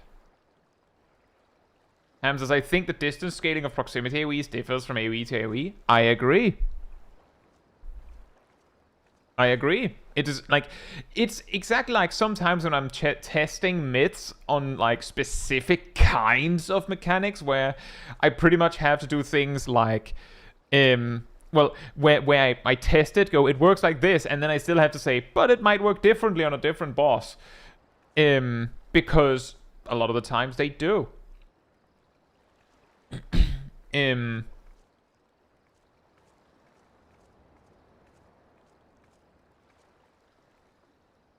So proximity AoEs are probably the same, but I am curious. Like, apparently this one, if you're out in Narnia, it does basically no damage, right?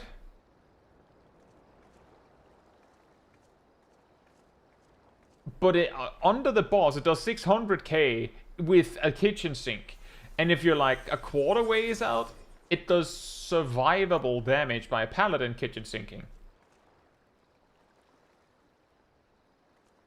Have you seen the graphic of how the coast just falls off like a cliff under seas after a while? That seems to be how most proximities work. Yeah, something like that, right? And thank you, Emir.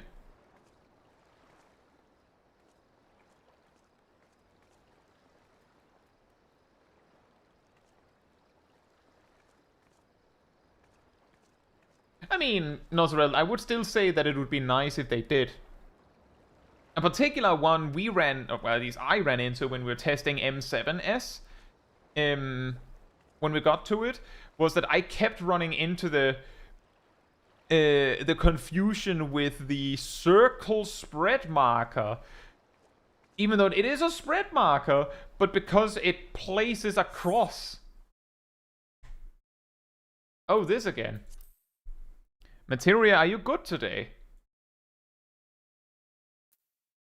Are you well? Are you okay?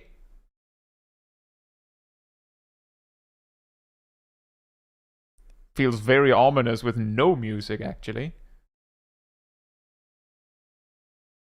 Where's my character?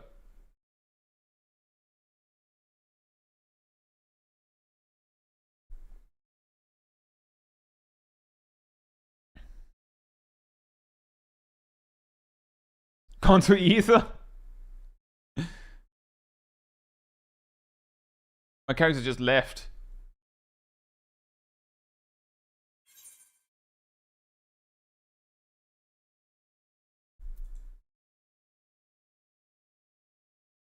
Well then.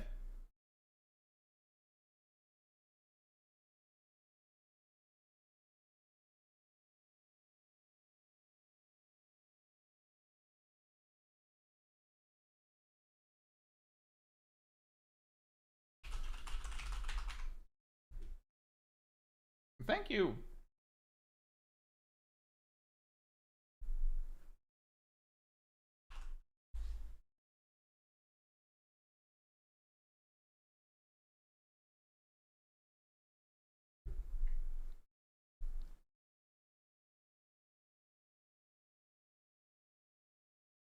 And this time, I actually wrote my password right.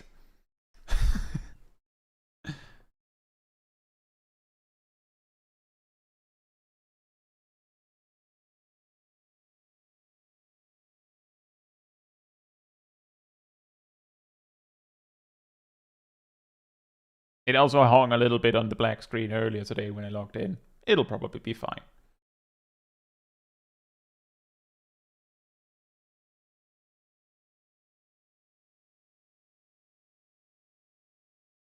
The thing is, Cole, when you say they feel more like step functions, is like I'm exactly thinking that it would be very surprising for me if they actually were like, well, if you're this far away, it does this much damage. If you're this far away, it does this much damage. If you're this far away, it does this much damage, like down list. Because I could imagine that it would be so much easier to just, you know, make it as some sort of like a function of distance. I landed in the wrong instance. Let me see if I can find my way back.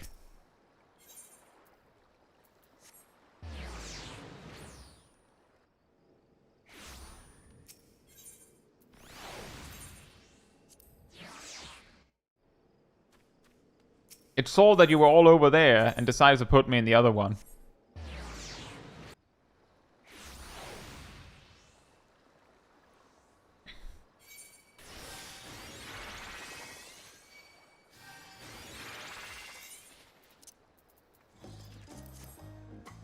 I have returned! I mean, it just, to me, it seems like the obvious choice to just have like a function that like gradually tapers off the damage relative to distance. But I wonder if there's a logical explanation as to why they wouldn't make it like that.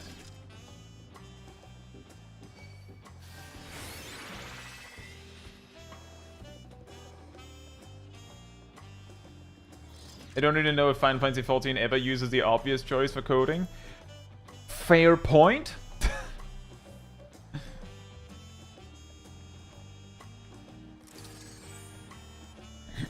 The way they actually have programmed spread markers is that they actually check every single location to see whether you are there. They check every single location except where the spread marker is to check if they can find you somewhere else. And if they can, then you don't get hit. Technically, you could argue it's slightly more CPU time to calculate drop-offs by percent. Oh, yeah, that is true. The step function would probably be simpler, or rather less demanding. It's just, I'm just thinking, if they had made it as like a step function like that.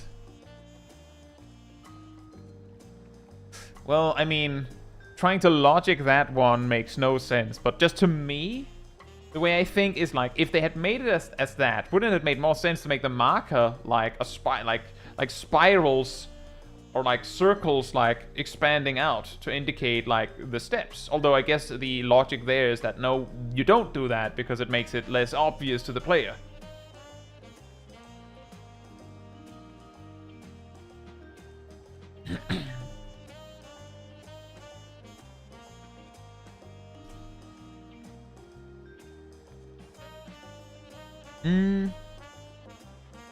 Does Kai remember how to read the Japanese letters? No, he does not, but I do believe that's a greeting, so I hope you're doing well.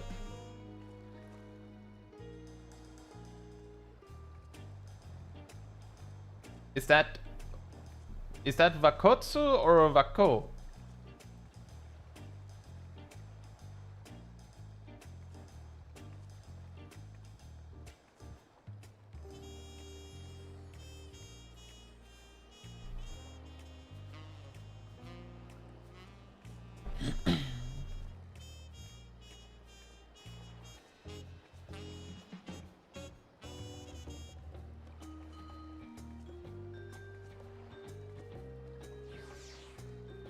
As I understand, though, the player only sends position information to the server. The mechanic calculations should be entirely server-side.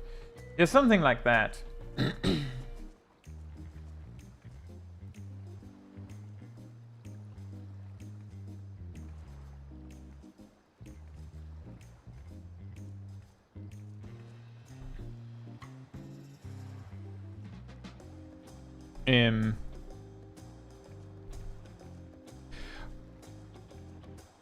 But you know, there's a good point that it is probably like some sort of step function. Because, do I remember that wrong? Does Kaniloka not one-shot you if you're basically almost like a single pixel off from the edge of the arena? Under normal circumstances where you're not kitchen sinking it. I'm pretty sure that he kills healers and DPS from like, oh, you were like this far away from the wall.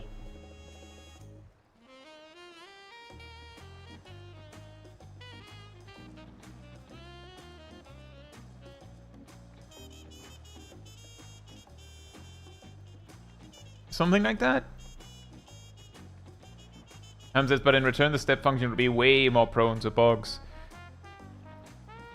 I suppose? There's probably a lot more opportunities for something to go slightly wrong. Maybe?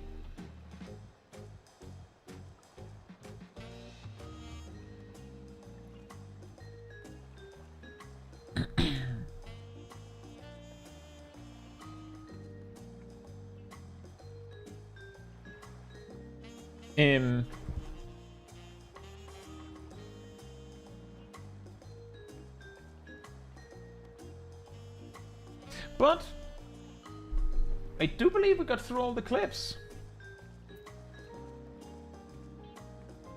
Either I'm very efficient, or we didn't have that many.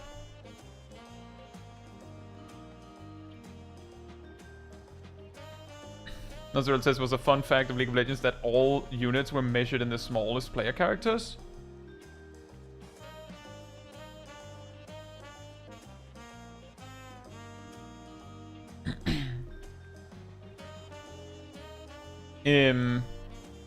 I believe one Yalm is the length of a Lalafell, yes. So that's not even a joke. That is actually a fact in Final Fantasy XIV. Also, BB Love, hope you're doing well.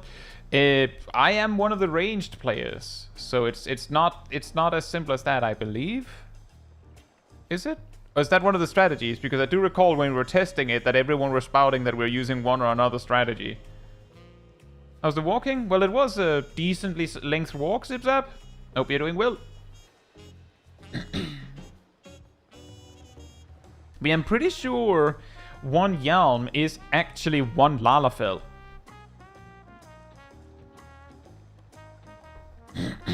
Which came up randomly in one of my videos at some point. By accident, no less. I believe I was demonstrating something about buff timings and snapshots. And I had a clip where on Byakko, where we had basically two players basically next to each other, where one survived because they got tank LB in time, and the other one, who was like an inch, well actually a whole Lalafell's length further away from our tank, died because they didn't receive it in time, because most AoE buffs like that are applied in like an expanding AoE. Most of the time it doesn't matter, but when you're really like frame specific, you're like hitting it right down to the wire, someone might die just because you were up, like because they weren't close enough. Don't worry about it, Ham. I feel like we gave the clips plenty of time. I don't think it was because we had too few clips necessarily. That's correct, Agent Monica.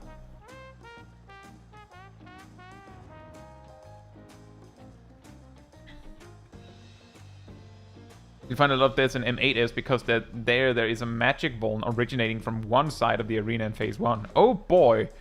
Fun. Now, with that said, we got a lot of topics covered, and we got all the clips covered. I think this is also a good time to wrap it up. So, if you enjoyed this particular stream, it helps me a lot if you leave a like on it here on YouTube. That tells the algorithm this was an enjoyable stream and you'd like other people to enjoy it as well. So thanks so much in advance. And if you'd like to be part of the Discord community server, there's a link in the chat right there. There you will find the weekly schedule where you can see what else is coming up in the coming days. You'll also find... I usually update it Sunday or Monday. You'll also find the announcement room with links to videos and streams when I put them out. And if you grab the reminder role in the role assignments room, you'll get a notification whenever I post a video or stream, as well as an extra one around 15 minutes before stream starts, so you can catch it right when we go live. And if you'd like to support the channel even more directly, you can become a member of the channel, you can gift memberships, you can use the super chat system, or if you don't like any of that, there's a Ko-Fi link in the description. It all helps support me and the channel directly, so I can focus on doing stuff like this with all of you. So thanks so much for the support. But that'll be all from me tonight, so good night, good morning, afternoon, or evening, depending where you are in the world, and I hope to see you all very soon. Bye bye!